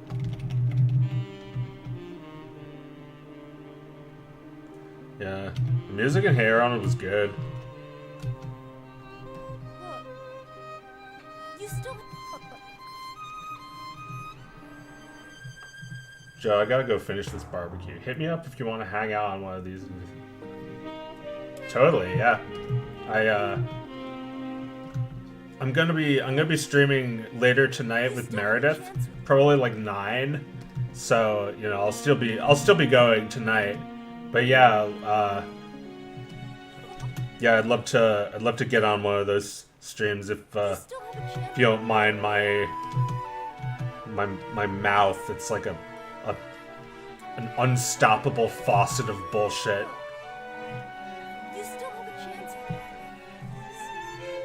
You know, if I'm on your Meredith stream, I can control it a little bit.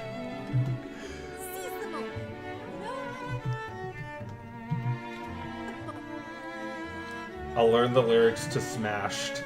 Smashed? What's that? Buenos dias. I told Danielle to sound really, like, sincere. The Hey Arnold Sunji song. Break some things of yours. Oh, that one, yeah. Seize the moment. Darling, you left my heart in pieces on the floor. Show is funny. Yeah, like that show was able to do kind of what The Simpsons did, and like get away with it. And like make it for kids. Seize the moment. You know? Audrey's voice changes? No, it doesn't.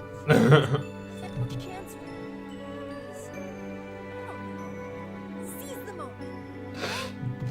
Yeah, I actually gotta stop streaming soon because I gotta eat dinner before I do the stream with Mare. But yeah, I'd like to get a little bit more of this done.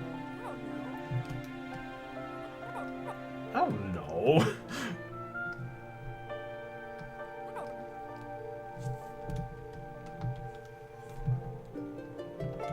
Seize the moment.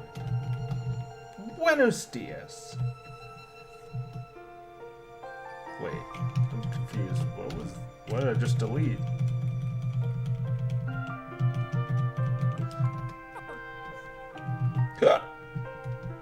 You know? Buenos dias.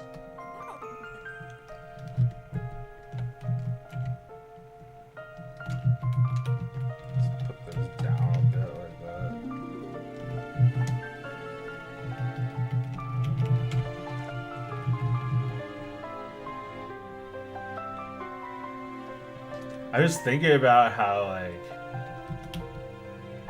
they had like some pretty good episodes of Hey Arnold, like or you know, not even episodes, just like, you know, good concepts to play with. Like they had Helga was so ashamed of her love for Arnold, and then they did an episode where Harold is ashamed of his love for Big Patty.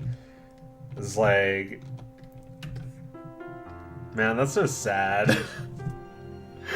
That, like, she's probably hiding it specifically from Harold. He'd make fun of her the most. I don't know. Seize the moment.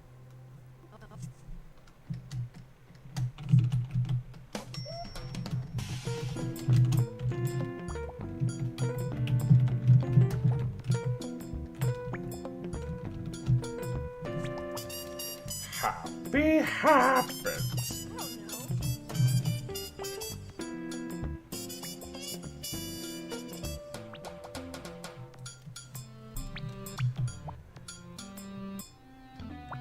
Oh my god. Yeah, I'm No. I don't know. it's very cool having Fred pop in. And damn, he offered me a roll. Did you hear that? I don't know.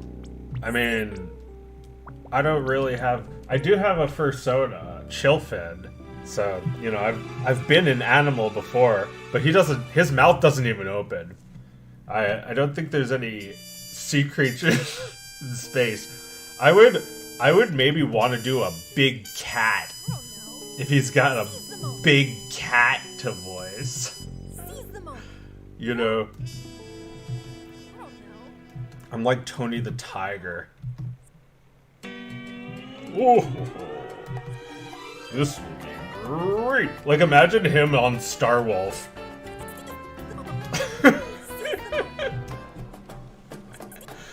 Seize the moment. Yeah, this is Denny and Danielle doing a great job. Great performances from these two.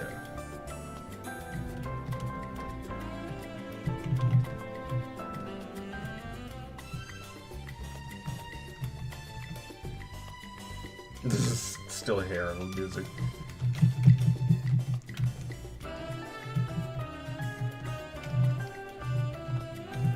This is like, oh man, they don't have. I don't have music like this. That's what I'm trying to say. I don't have music like this for my cartoon. I gotta get good. Cause, you know, show us your persona. I mean, here, I'll draw him. You've seen him. My persona is Chillfin. You know, inspired by that, like, weird Katy Perry Super Bowl thing and, like, Vaporwave, which were things I was, you know, kind of, like, letting melt together in my brain in 2015. See? There's lore. He's got a thing. He's got like a glow. Like in 3D you can have like a light in the character. So he has a light in his chest like Tony Stark. I don't know what the lore is. But there's lore. See? It's cool. It's mysterious. Please accept me, furry community. No. They don't have to. Hang on, I'll be right back. I'm very sweaty.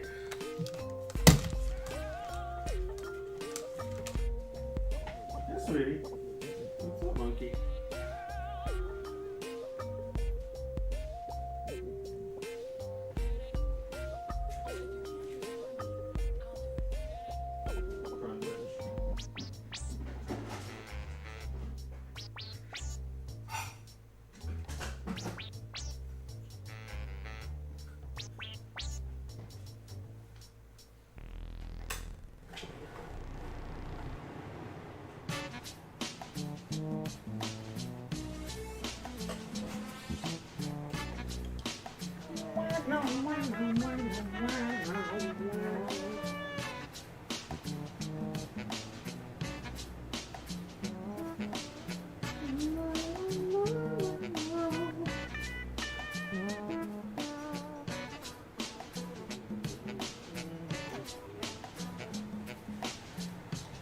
Oh my god, it's so hot in here. Sorry, I just had to fan my ass for a second. And now I'm gonna listen without headphones. Anyway, sorry the stream had to be cut short because of dinner. It's not over yet, but I'm gonna maybe stream for another 15 minutes and then get going, because probably should get a shower in before the next stream. But yeah, you can watch me and Meredith on her Twitch.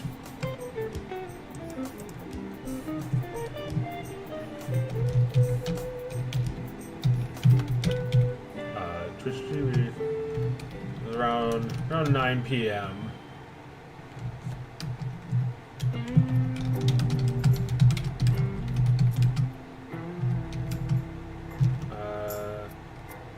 Talking Wednesdays at 9 p.m.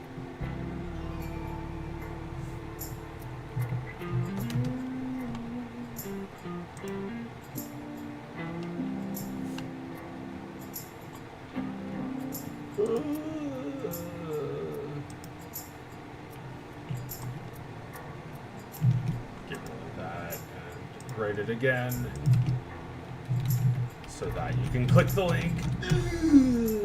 Thanks for nothing. Yeah, there's a few clips there you can look at.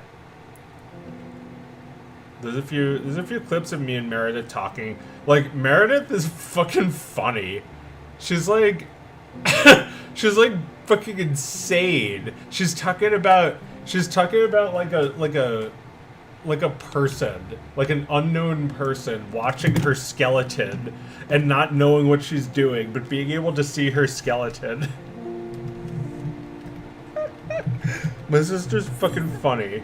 So you should check her work out as well. She's really good. She did a comic called Octopus Pie. It's really funny. It's like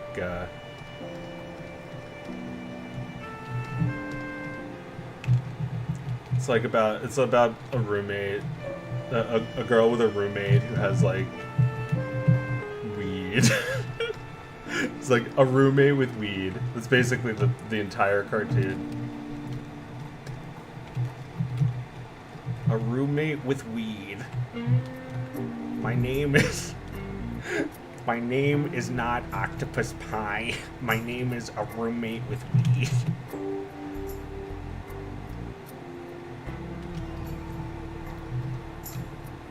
Seize the moment. No. Seize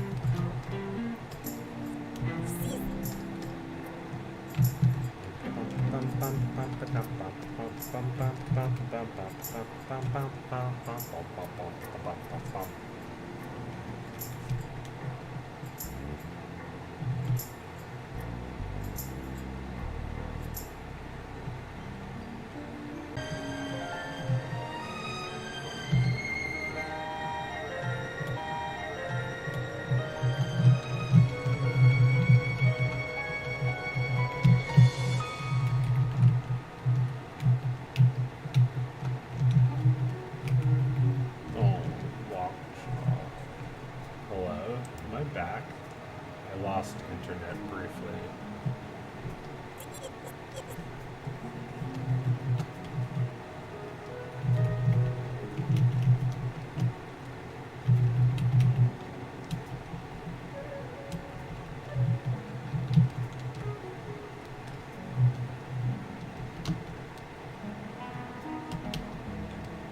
the moment. Seize the moment. Seize him by the pussy. Seize the moment.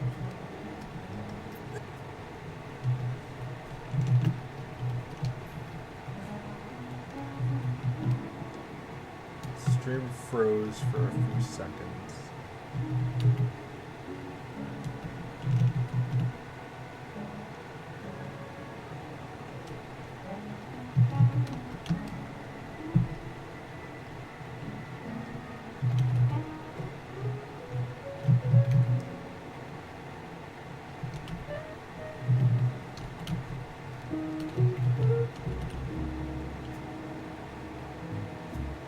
Hey Joe, remember me? Also, what's the best tools to use to sculpt in Blender? Well, I don't know. I liked Mudbox. Blender's okay. I don't do too much sculpting. Seize the moment. Seize. Yeah, Mudbox unfortunately is not free. Blender is obviously the thing to use because it's free. Seize the moment. No. Oh. Seize the moment. I'll be right back. I gotta go to the bathroom. Leave Jim Lang, Hey Arnold playing.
Fest. Oh yeah, I never had penny pepper. I never had peppercorn say bundle crisp. That was something I wanted her to say in Dog of Wisdom. It can be in the next one. Bundle crisp.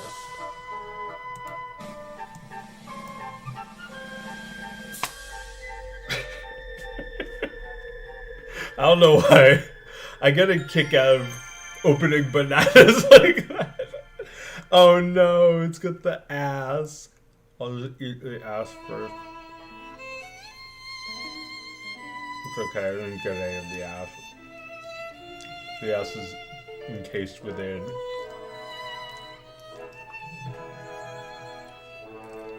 I have too many bananas, so I have to eat one.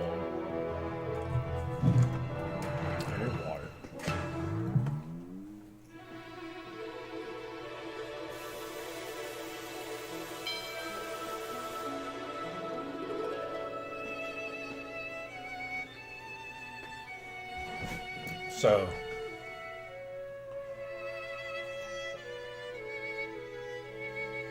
what was I going to ask?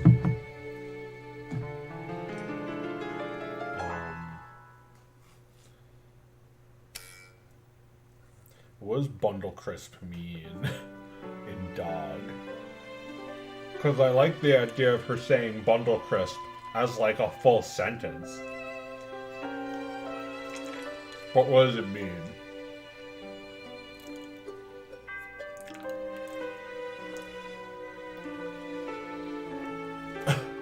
Bundle crisp sounds like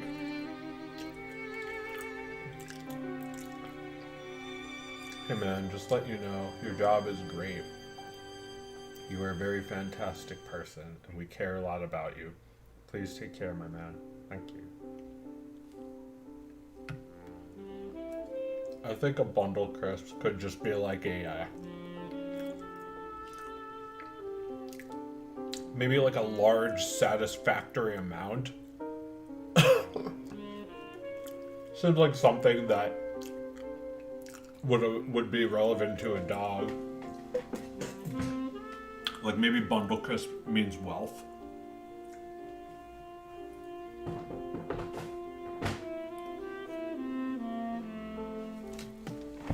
Or like prosperity. Yeah, like maybe if the dog met God and God could grant like a wish, it would ask for prosperity. And, you know, the word bundle crisp would be used.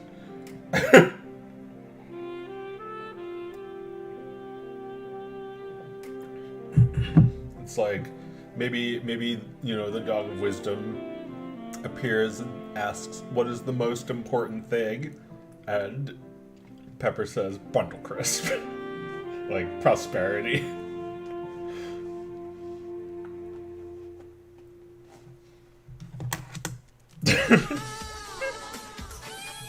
I suppose that would be the most important thing to that dog. And wisdom would be the most important thing to the dog of wisdom.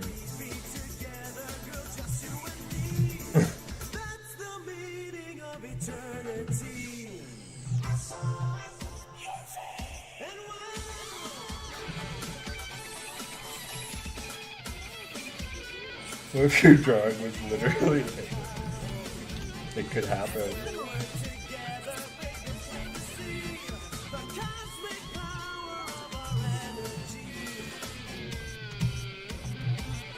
I shouldn't have an act. So facing wow.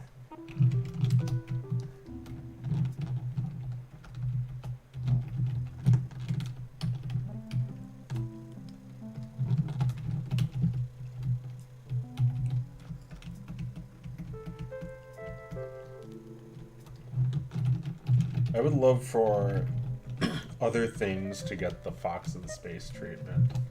Like, you know, screw copyright, screw IP. Companies put way too much value in that when they don't even have the right to use those ideas. Right? Like, it feels like such a backwards thing. Like, you have companies spending millions and millions on IP, but then when they get the IP, like, what are they even doing with it? They're just wiping their asses with it. They like did like Chip and Dale's dirty. Not that I'm a big fan, but I feel a little bad for the fans. You know, Chip and Dale was like, you know, little teensy tiny bit before my time, just barely. Like, I remember my older siblings knowing about it, but it's just like a little tiny bit before my time. And like, you know, they made a movie that basically makes fun of the whole idea of it that people didn't seem to like that. I didn't like the fact that they were making a movie that was thematically about 2D versus 3D, but both of them were actually 3D.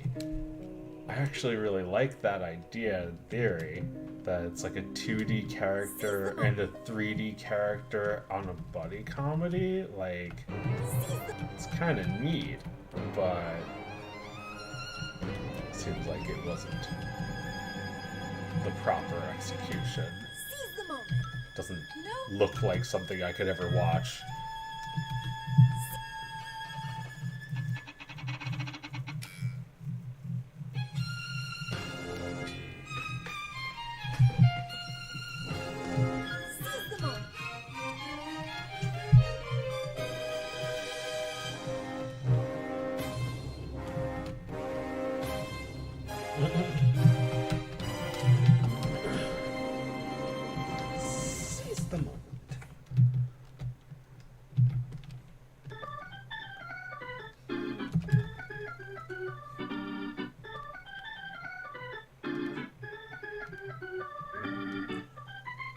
Yeah, on one hand, I could probably find a musician, give me magic, but on the other hand, could also just like make it myself.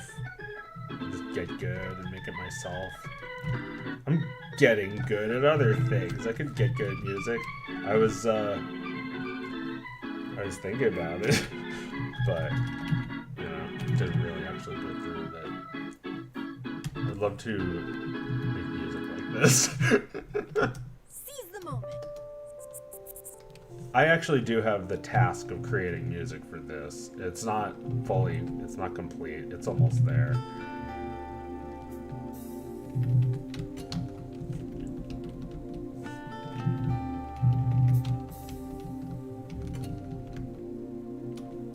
Seize the moment.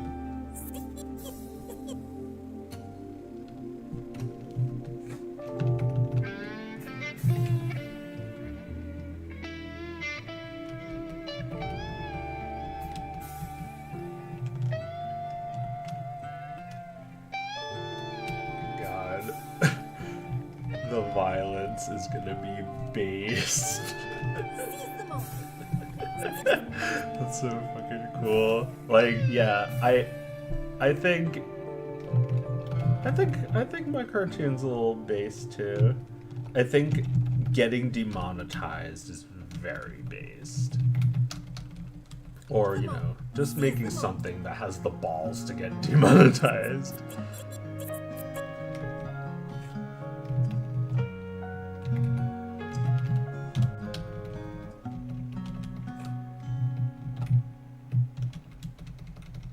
Seize the moment. Well, yeah, I mean, it's actually, you know, since he's not funding it through YouTube ad revenue, Seize the you can afford to take a hit here and there, and so can I.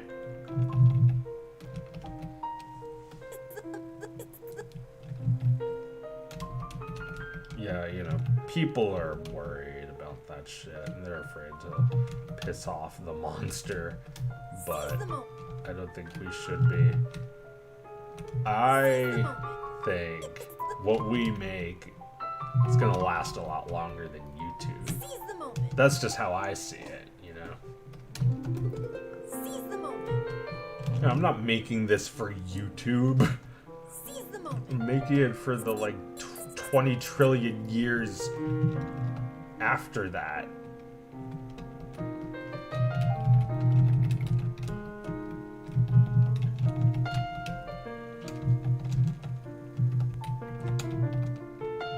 What's this? Oh, it's her hair.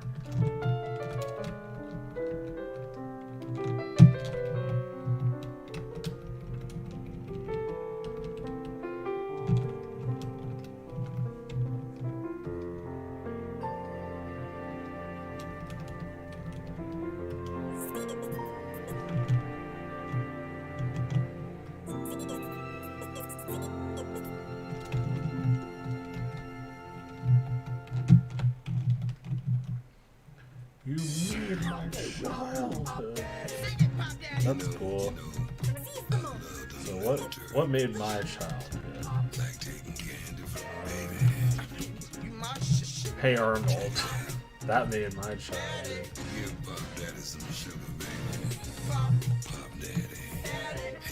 I was a child once. No, what was I gonna say?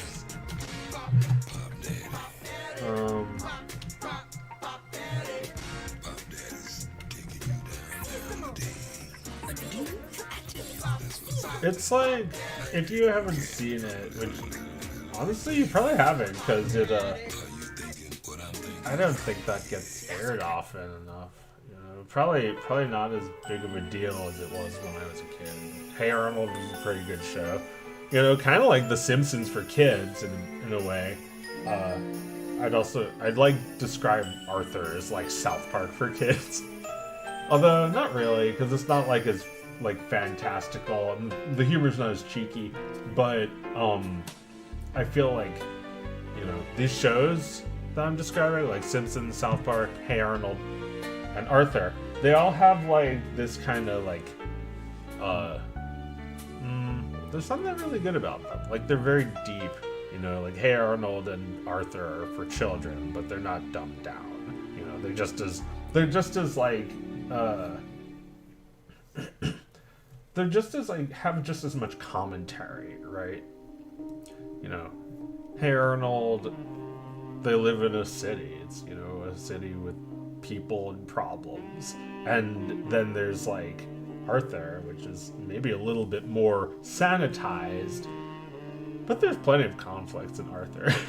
There's always problems. Like, I love that about it. It's like it's not dumbed down. It's not really made. It's not made like too safe either. You know, like the characters in Arthur suffer.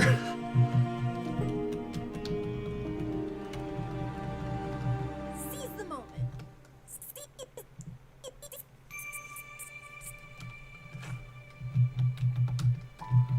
Yeah, I didn't actually watch it when I was a kid. I watched it when I was an adult.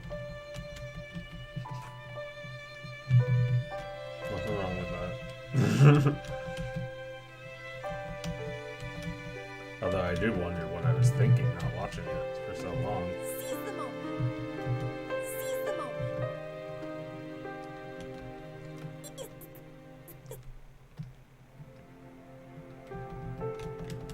Would people really do that?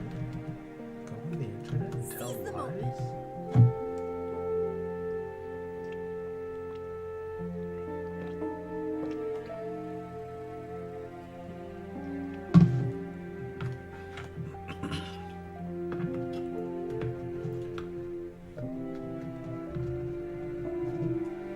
moment. Seize the moment. Buenos dias. Live for today. Right? Right? Got any other pearls of wisdom? Pearls of...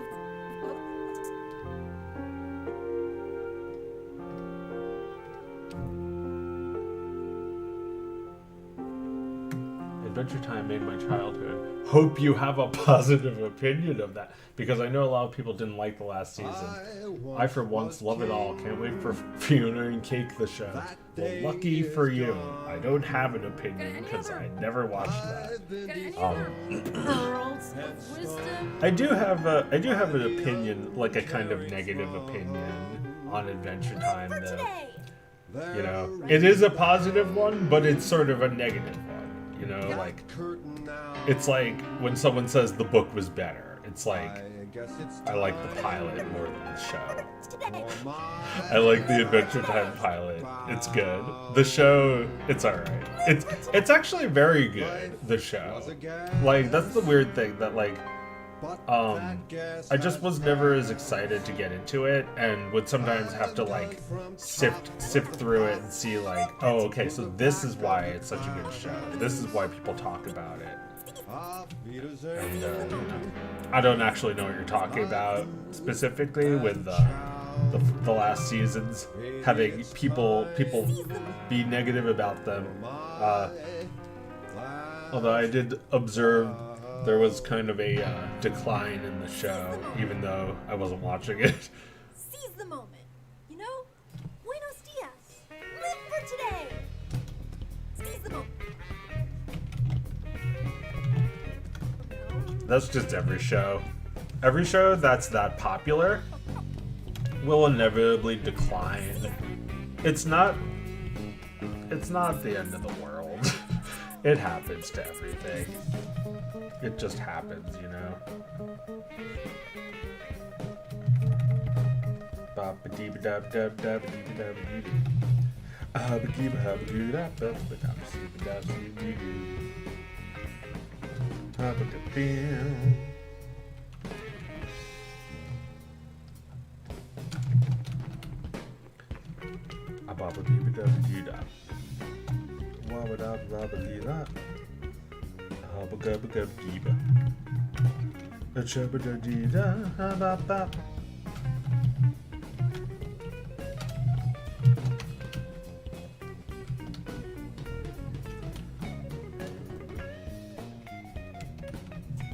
Seize the moment. Seize the moment. Joe, can you be my dad and show me how to make animations? I can't be your dad. You should ask someone else. Buenos dias. I can't really show you how to make animations either, but I can give you a couple pointers. Pearls of wisdom.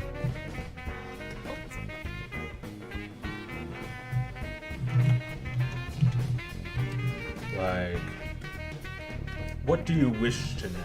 Or do you, or is it like what Richard Williams always said? You don't know what you don't know. Which is, you know, kind of frustrating if you think about it, but it's alright. There's plenty to learn, and if you need me to be your dad, I'll assume you're pretty young, so you have plenty of time to learn. Pearls of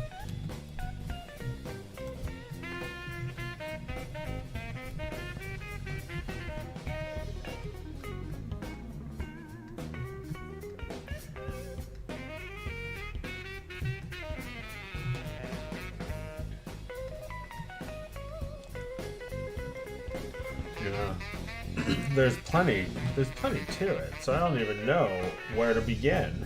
How far are you in your animation studies? You know, have you picked up a pencil?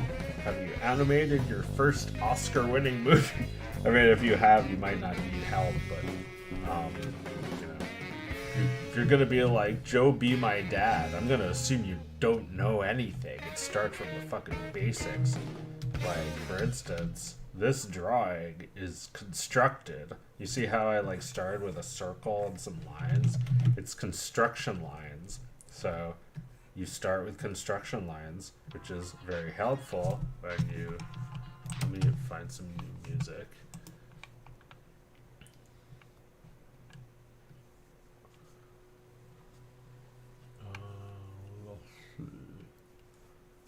You know, you just need to know where everything is, right? These lines will not appear in the final video, but I need to know where his head moves to. I need to know where his hair and his eyes and everything go.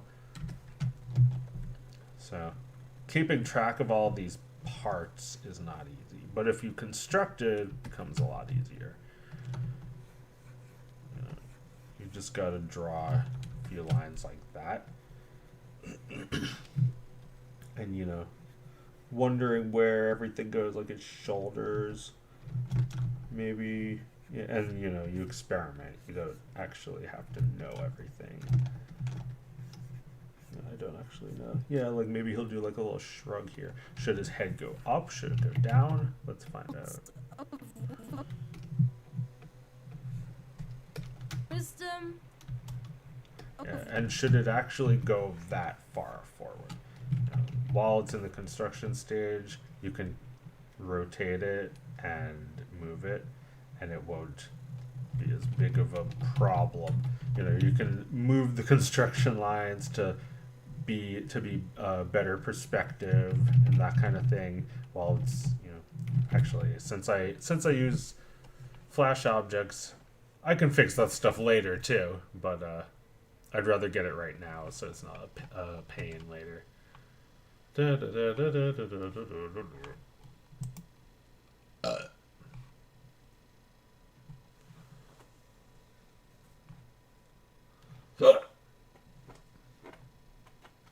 Just don't want to be copyrighted again.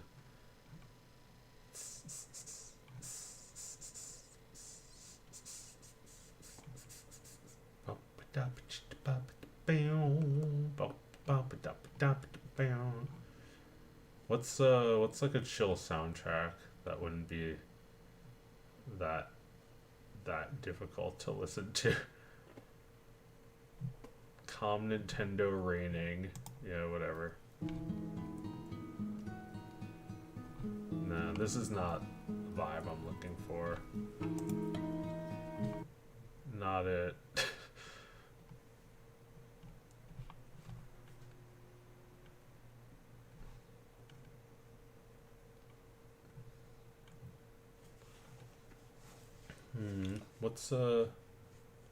What's relevant? Oh yeah, like relaxing Metroid Prime music.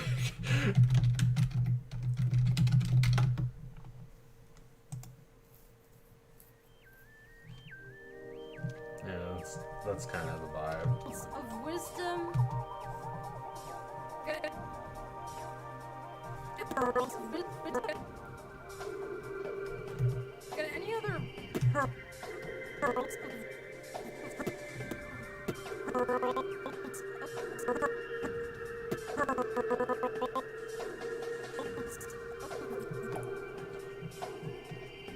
Okay, and this goes on the sketch a thin layer. And I'm also going to use the same color. I guess it shouldn't be the same color. It doesn't actually matter because the outline makes it. Let's see.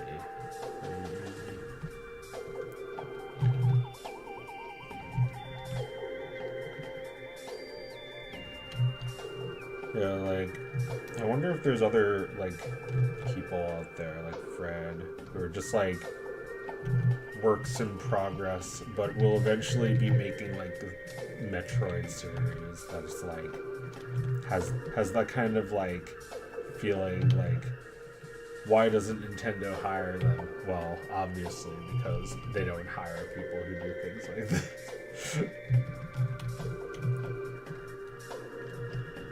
It's funny, though, to think that there could be an entire scene that just, like,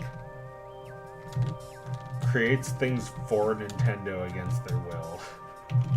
Right? Like, this is actually making people into Star Fox fans. And Nintendo... I'm not saying Nintendo's trying to kill it, but they would also probably kill it if they could. You know, kind of makes no sense.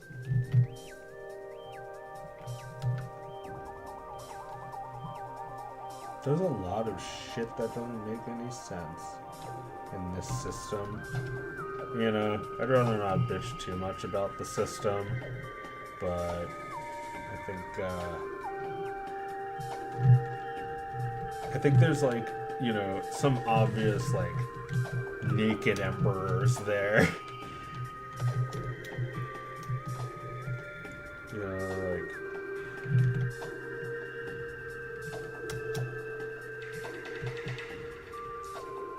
it's weird that Nintendo has such a stranglehold on copyrights on things that were, like, kind of not that original in the first place. You know, Metroid was really just designed to be a kind of like a video game version of Alien. And of course, over time, we, like, forgot all about that. And it became its own thing entirely.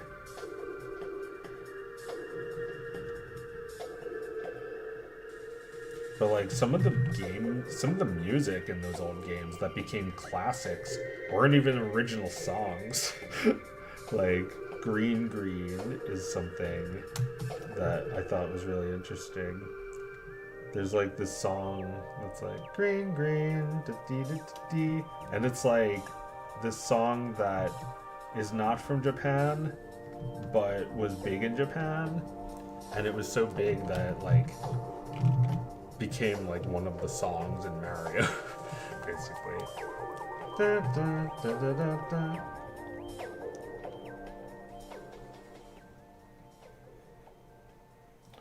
That's an interesting thing, too.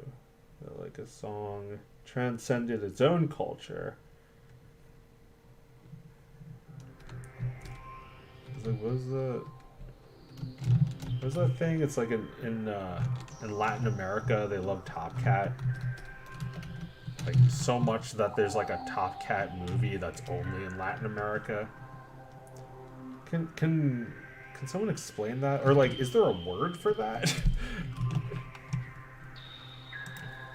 It's cultural appropriation. Joe, is this for June? Yes. What is your opinion on cockatoos and all sorts of parrots? Oh, cockatoos are cute. They're funny looking. They're, like, They look scared, like, all the time. Like, parrots make funny faces. I had a cockatiel as a kid. That was a nice bird. Cockatoos, they look really nice, but I don't think my parents would have let us get a big bird like that. Why, have you ever had a cockatoo? I'm sure if you had a cockatoo as a child, you probably still have him. They live like... How long does a cockatoo live? Like 50 years? Like 70 years? You could live your entire life with a cockatoo if you wanted. That's gotta be a lot of work, keeping a bird like that. Keeping any bird is work, but like a cockatoo is like 10 birds. It's like the size of a million birds. They're so cute. They're so fluffy and weird.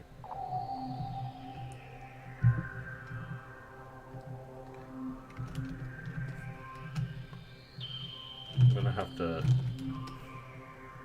make a mouth pack for this.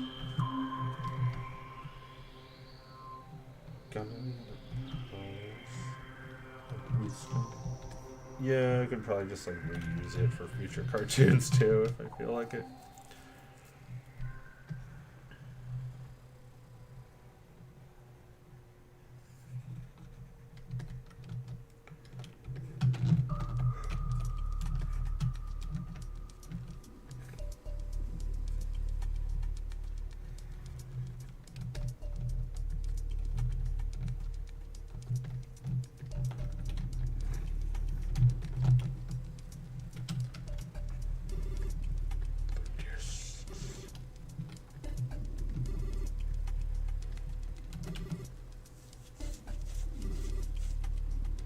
Super Mario World arc overworld is like a soul, and the Starman theme is like new wave.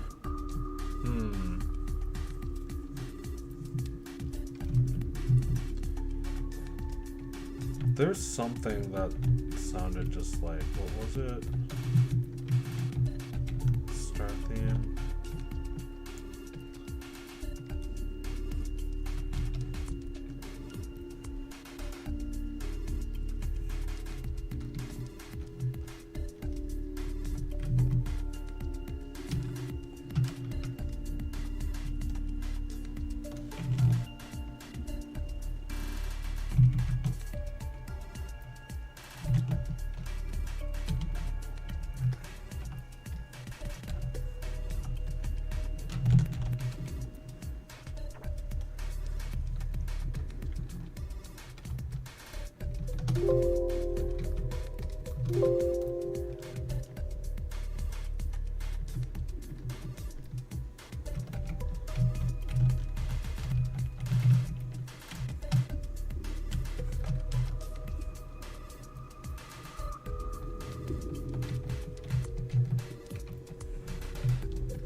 So like, is that actually possible though? Like, no offense to Metroid, because I also love Metroid, but like, does Metroid really have the storytelling potential that Star Fox does? I guess it's up to the person who sees the potential.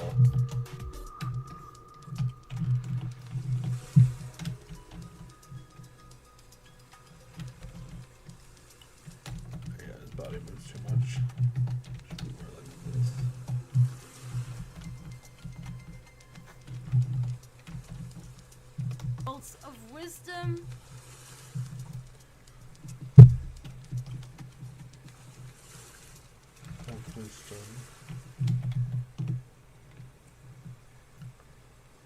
You actually do these live streams a lot. Yeah. Well, I like streaming.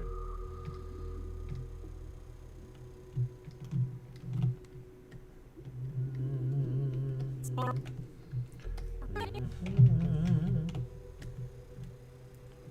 where'd all the colors go, darn it?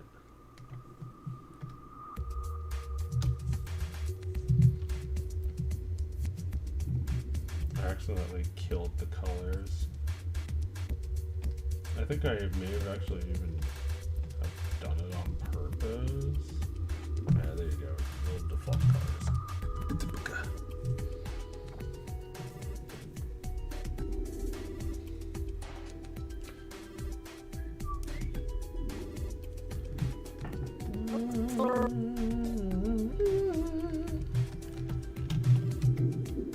Well, yeah, like,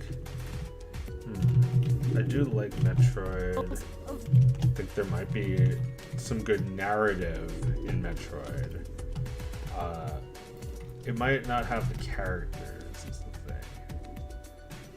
You know, like, Star Fox has 1,000,000 characters. And, Metroid, I don't even know if you can make up that many new ones, because it's all about the, like, just, like, personal and lonely journey. That's at least, that's how I see it.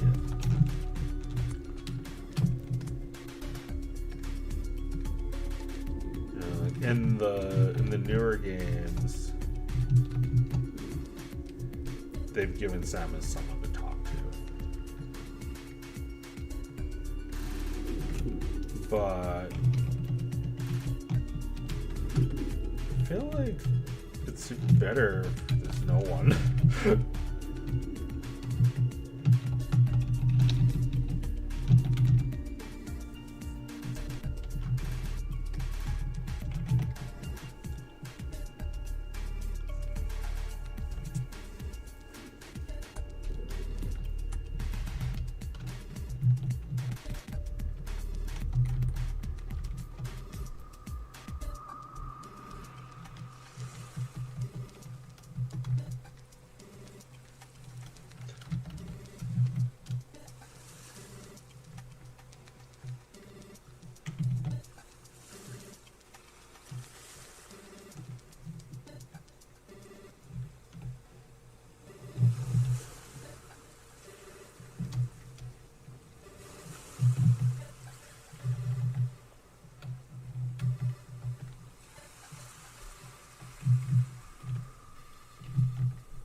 The based violence, the based furry cringe.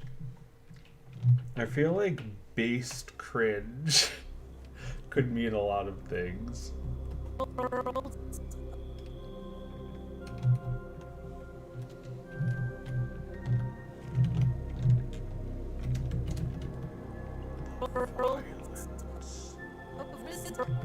Pearls of wisdom. Got any other pearls of wisdom?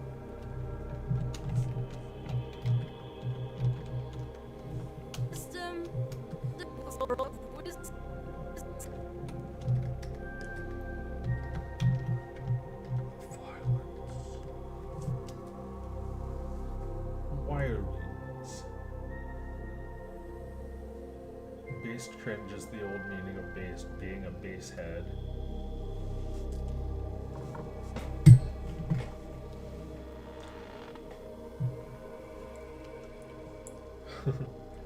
I feel like based furry cringe just sounds like it just sounds like you're doing what feels natural, right?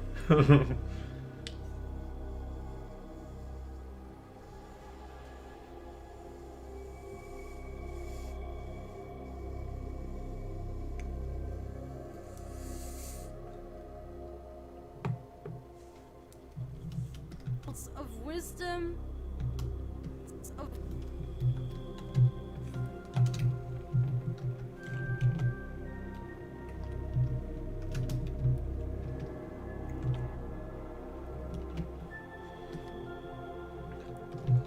Yeah, like maybe the reason I don't think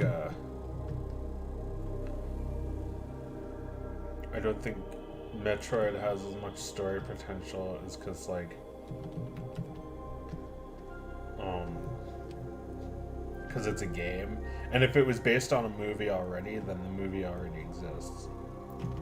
Although, I remember growing up, there were Star Fox comics and also very similar Metroid comics in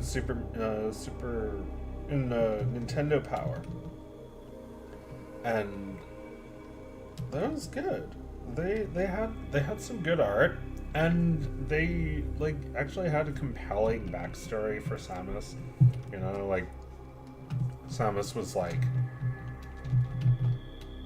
I guess her world was destroyed or something, and she was raised by the Chozo, and like they gave her the powers, and like I guess they're gone now. I forget the actual story, but yeah, like that's compelling. That's not really stuff that was taken from the Alien movies, as far as I can tell.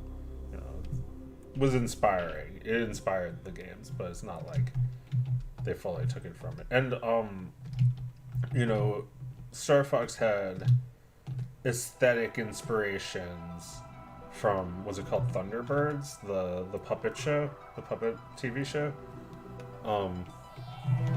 There was a show with puppets that flew airplanes, and that I've never seen it, but that inspired Star Fox.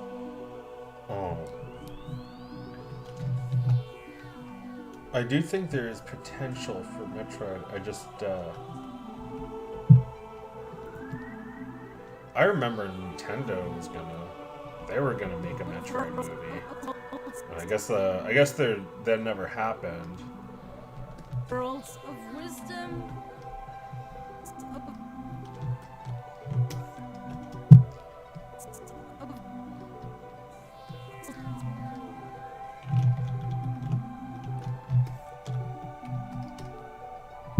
Yeah, I can't really say for sure if that's something we need. A movie based on Metroid.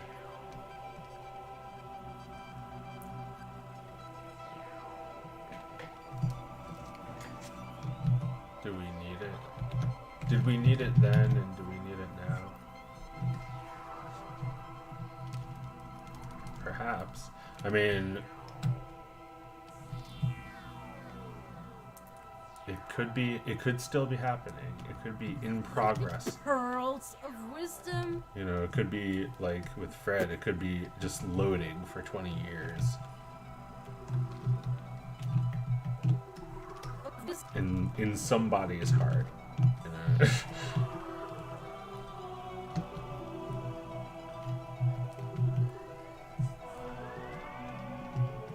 Close his mouth for this key.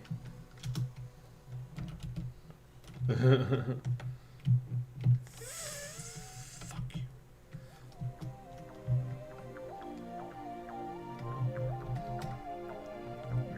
Pearls of wisdom.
Metroid got a 3D adaptation eventually.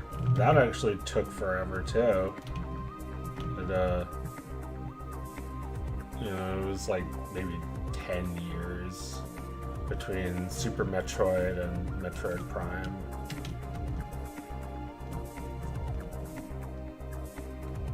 You know, doesn't seem like that much, but when I was a kid, it felt like a long time. Because there was like a whole N64 era that just went by, and it's like, well, I thought there was going to be a Metroid, but I guess not. But then they actually, they came out with it. Oh yeah, Metroid Prime 4 also. They like indefinitely delayed it. I think it was canceled and they started over. I don't know. Let them figure it out. This stuff, like, I don't know, like, Nintendo has a lot of pride. They can't just, like, allow it to get out if it's not to their standard. Although they allowed Star Fox Adventures. I gotta discuss that game. I'm not sure. I think Fred is gone now, but like I gotta discuss that game with Fred. Yeah, I should save it for his stream. Well, I mean I could say it now because I think he's gone, but like, oh my god, just like like there was a time where it was like the game came out and like my sister got it for me, my twin sister, and she could tell I didn't like it and felt bad, but like it wasn't her fault. She bought it for my birthday, and wow, it's just like, it's not a terrible game. I do actually remember enjoying it a little. It's just like, it's like why aren't you playing it? Do you not like it? Like she felt like that, like felt very strongly, like she could tell it wasn't, I didn't like it that much.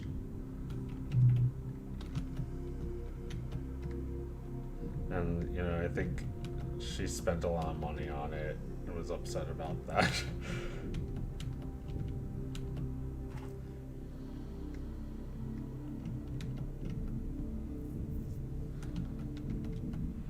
Wondering if I should make that into a Audrey and Victor thing.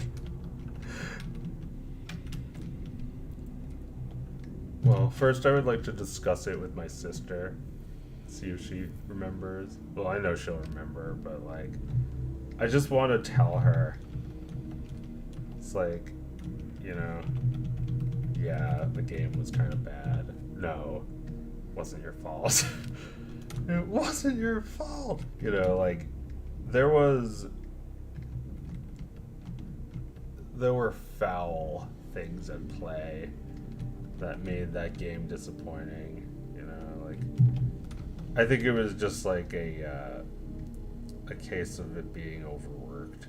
It's like overworked dough.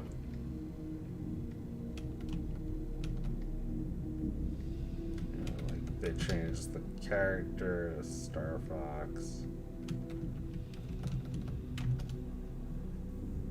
It's already huge difference. I mean, I guess I did that with Audrey and Victor. I guess I killed 2 different Jewish children to replace them with Audrey and Victor.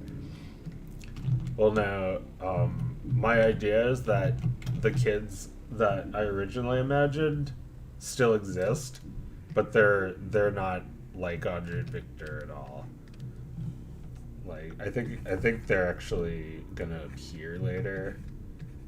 Like, originally, literally, Hitler was about these different kids. This kid Eli, I want him to be like, I want Victor to have a friend named Eli, and he's a nice kid, but he's sort of toxic.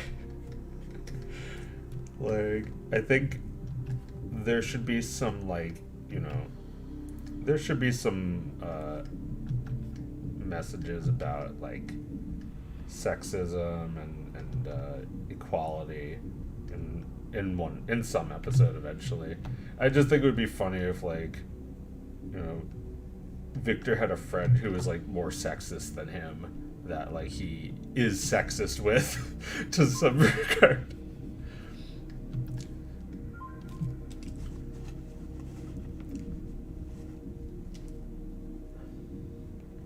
that might have been my sister. 8:30? Let's see.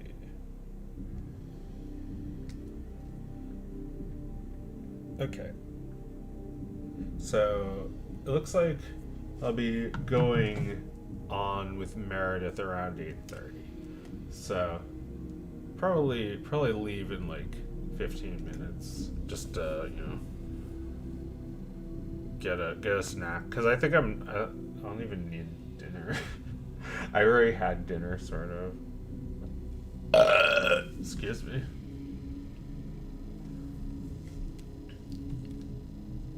There was a ripoff of South Park. What, literally Hitler? But like, he's an alright kid, but he's got issues. He's maybe kind of mean to his sister. And I think, it's not that Victor is nice to his sister, but it's that it puts into perspective for him, like,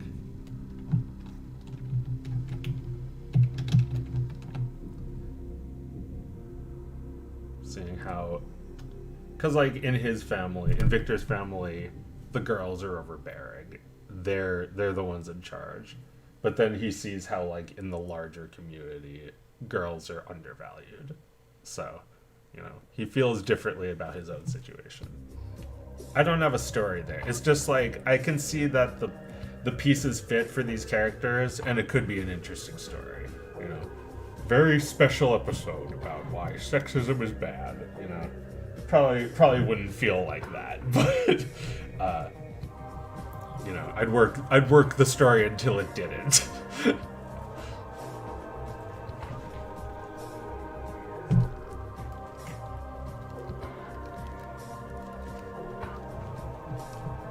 Joe, just some question. What made you start animating Dog of Wisdom and uploading again? What's with the long cooldown? Get lots of questions, so I don't get to actually read if there's too much people flooding the chat. So, just think about your question for 5 minutes and then ask.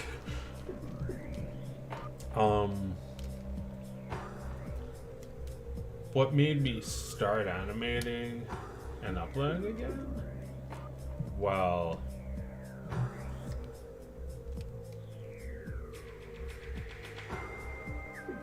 I guess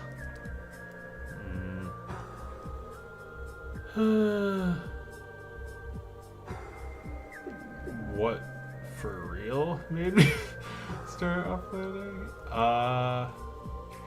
It's a lot of reasons. I guess there's no one reason. Like, I need to express myself. I need money. But like, you don't necessarily get money for the things that express yourself with. Dog of Wisdom, luckily I can do both, but I also like animate a bunch of other shit that makes literally nothing, like Spamped in NFT, which is a video I feel is an expression of something that I feel was a good expression and necessary to express, even though it didn't make money, just like an NFT didn't make money.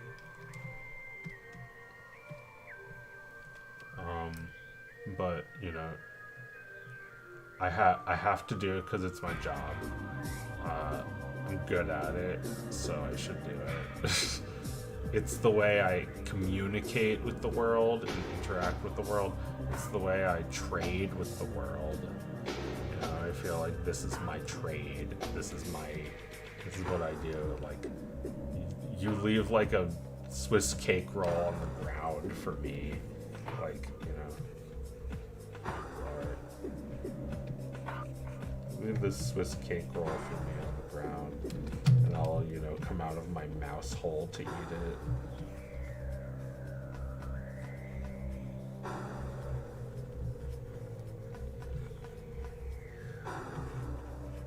And, after my gnarled hands grasp the Swiss cake and take it into my mouse hole dungeon,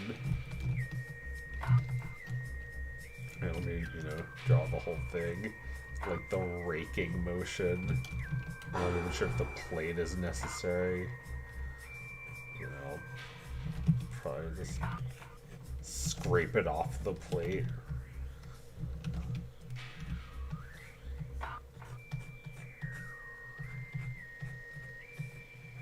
Like leave a streak of brown. Dragging the plate with me slightly.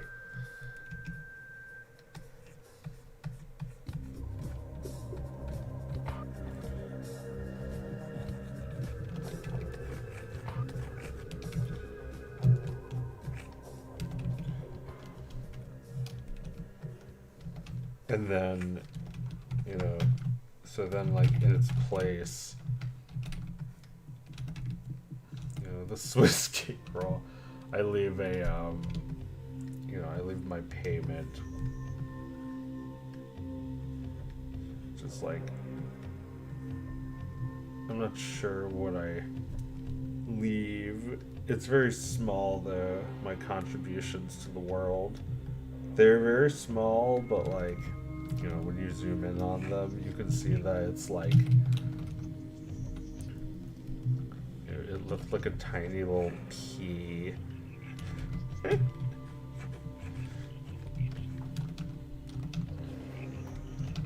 It's like, you look at the pea, and the pea is just like,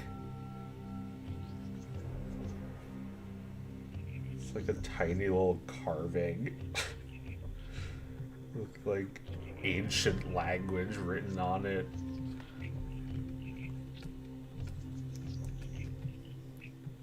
It's like a tiny work of art that like the world gives me a Swiss cake roll for. And it's not even a fair trade for me. It's just like, just let me be a creature. Make my tiny sculptures from like, I don't even know what this creature would like make them out of. Maybe just like, yeah, like you ever see those tiny like little you ever see those like, here I'll draw the monster me. It's like a demon lurking in the wall. Like giant feet and long arms. And he's got like a big knife. And like, you ever see just like around the house, there's just like tiny little discs. Like tiny little discs of wood, like little coins of wood. He like carves his own coins, but instead of faces, he like carves like a 6-dimensional thing out of like a cylinder. It like doesn't even look like the disc anymore, really. It's just like sad, suicidal poetry written on the inside of the grooves of this nightmarish, this like thing that is like it's like carved into like a miserable dried berry, and like all the little grooves are just like have like Bibles written on them. This is Joe. Yeah, I don't know. This is how it feels being a content creator. Like they give you barely anything, and you give them something that is both amazing and just terrifying. Like it's like a fucking carving.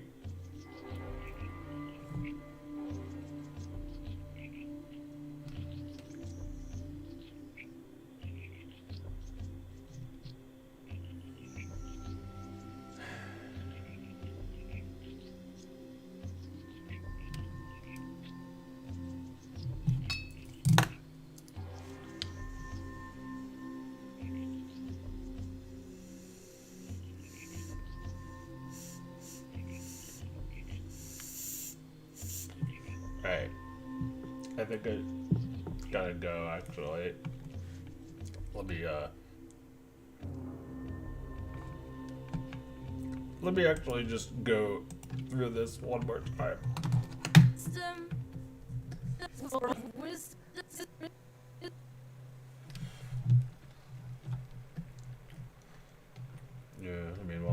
do maybe one more mouth position.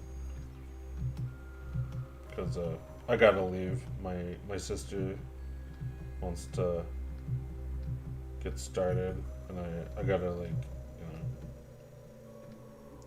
my hair looks fine actually. I should probably eat a snack because I'm not sure how long we're gonna stream for. I've been thinking, yeah, I was thinking like if we're gonna stream later, I might just stream all day. Like I'll just stream before that. Oh my god. I love to stream. And yeah, actually, seems like I might be on one of Fred's streams as well. So check out Fred's stream either way, even if I'm not on, because his streams are fun. They're like mine, although he's got like friends and stuff. And he speaks Russian. It's cool. I don't know any Russian or any language, but I can ask him to help me like pronounce shit.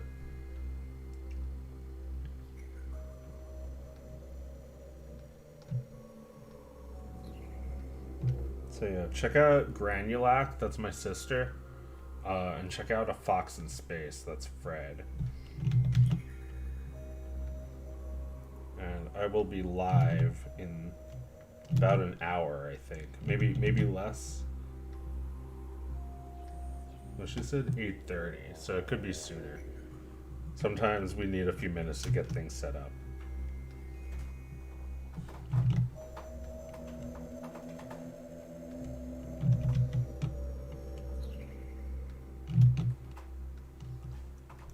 Spooky Hey Arnold music. Oh no, it's from Metroid. I forgot already.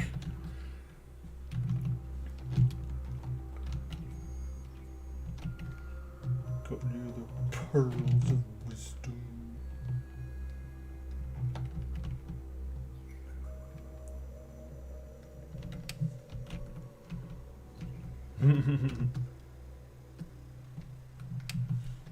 Dictator.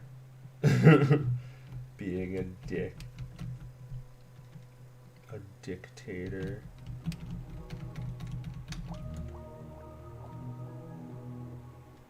Fuck you, Hitler. Go fuck yourself. You don't know shit. Pearls. I know much. Pearls of wisdom. Pearls of wisdom. Pearls. Handsy boy. Pearls of wisdom. Pearls of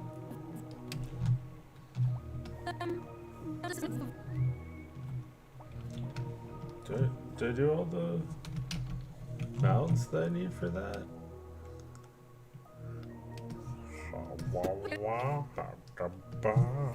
wisdom.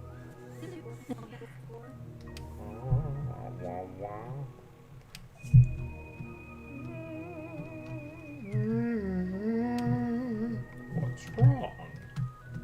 Any other pearls of wisdom? Oh yeah.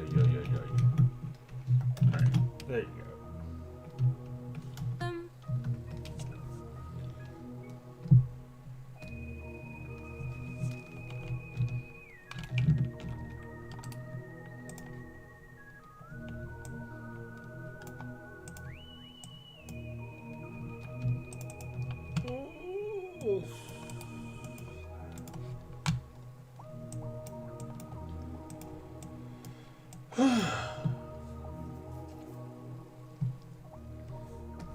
Pearls.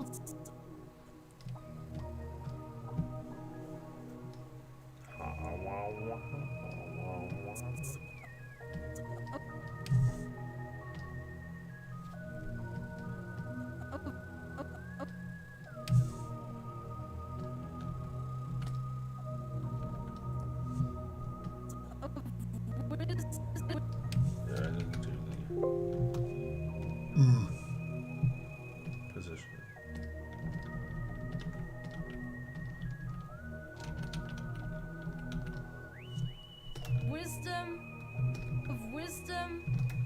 Wisdom. Yep, honestly, it doesn't look that bad. pearls of wisdom of wisdom. You know, I could leave it the way it is, but I'm not gonna.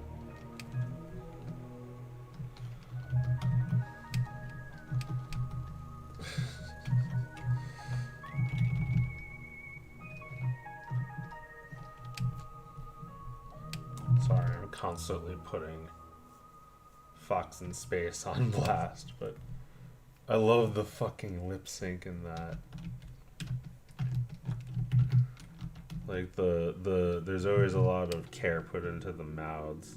That's something I do too. It's important. Although I was thinking about skimping on it, and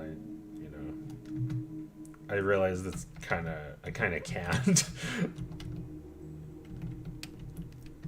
Wisdom.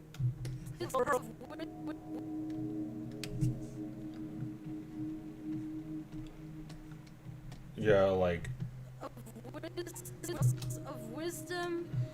I had like a horrible thought just now, like when I was like, hey, that actually looks okay.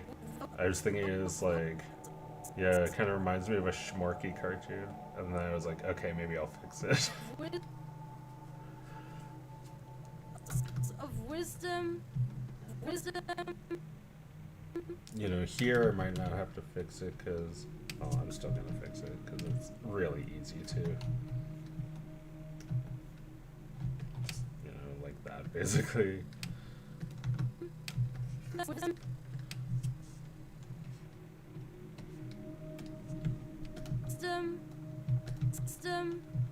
Pearls of wisdom.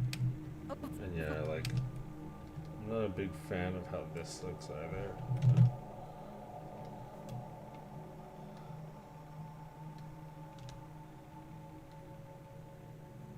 I don't know, I said the stream was over like 10 minutes ago and it's still going.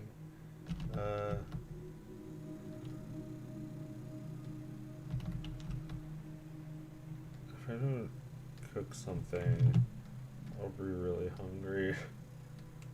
So, let me finish this last thing.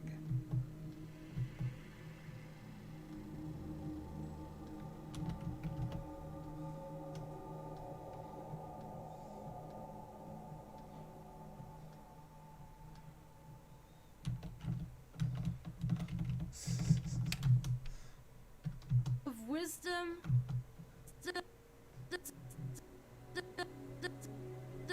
Does that look shitty?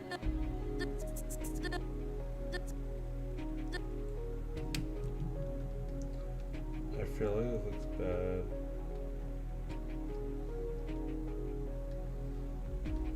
Oh, that bad. I think you could improve it. Right, like, trying to not be so rough on myself. And I feel like even if I don't think I am, maybe I'm like just, I don't know, like, you know, I would never say to someone else that what they made looks bad, but I also would never take it very hard if I said it about my own work. So it's like, am I being unkind to myself by just saying like, oh, that looks like shit? Or, you know, would that be a nice thing to say if you wanted to be honest?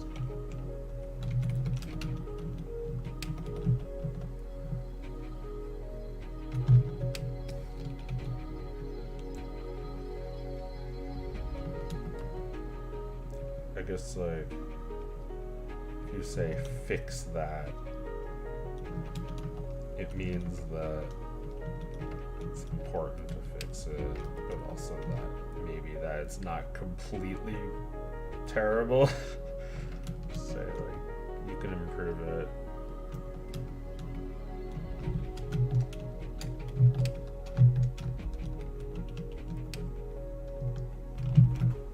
Thank you for bringing back Dog of Wisdom. Yeah, no problem.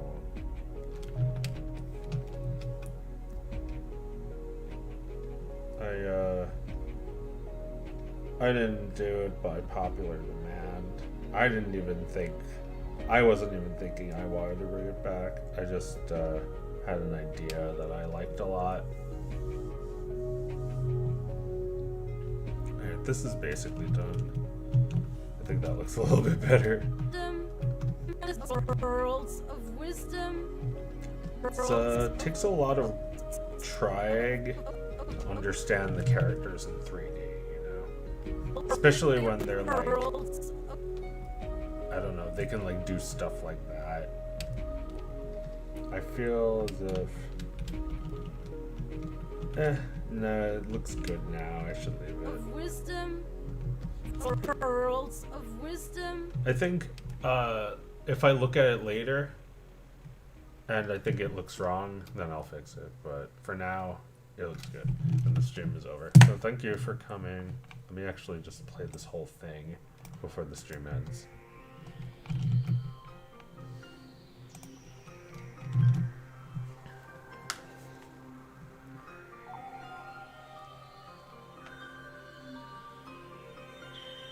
And then probably call my sister, and then we can get this shit started. So yeah, just do I still have that on my? No, I do not have it on my. I didn't pin it.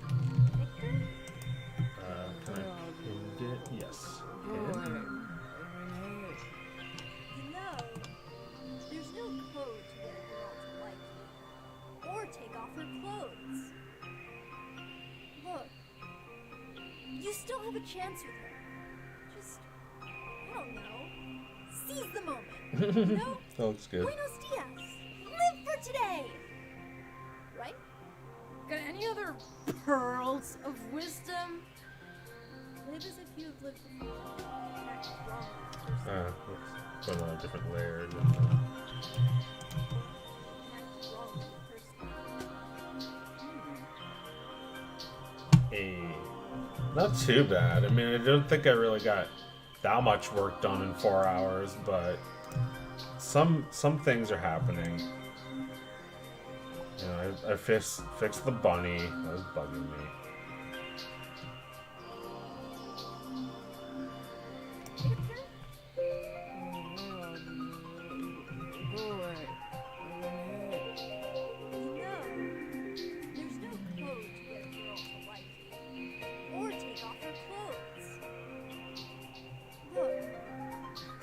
What is happening? Oh, the stream is ending. Just, I don't know. Seize the moment. You know? Off her clothes. Look. You still have a chance. This part needs a lot of work. Chance with her. Just, So I'll be doing this again probably tomorrow. I don't know yet. Buenos dias. Live for today. Right? Right? I love how Fred was talking about the very specific timing on the characters' like lines. You know, there has to be the right amount of silence. Live for today. Right? Right? Anyway, thanks for coming. Bye bye. It's been fun. I'll be back soon.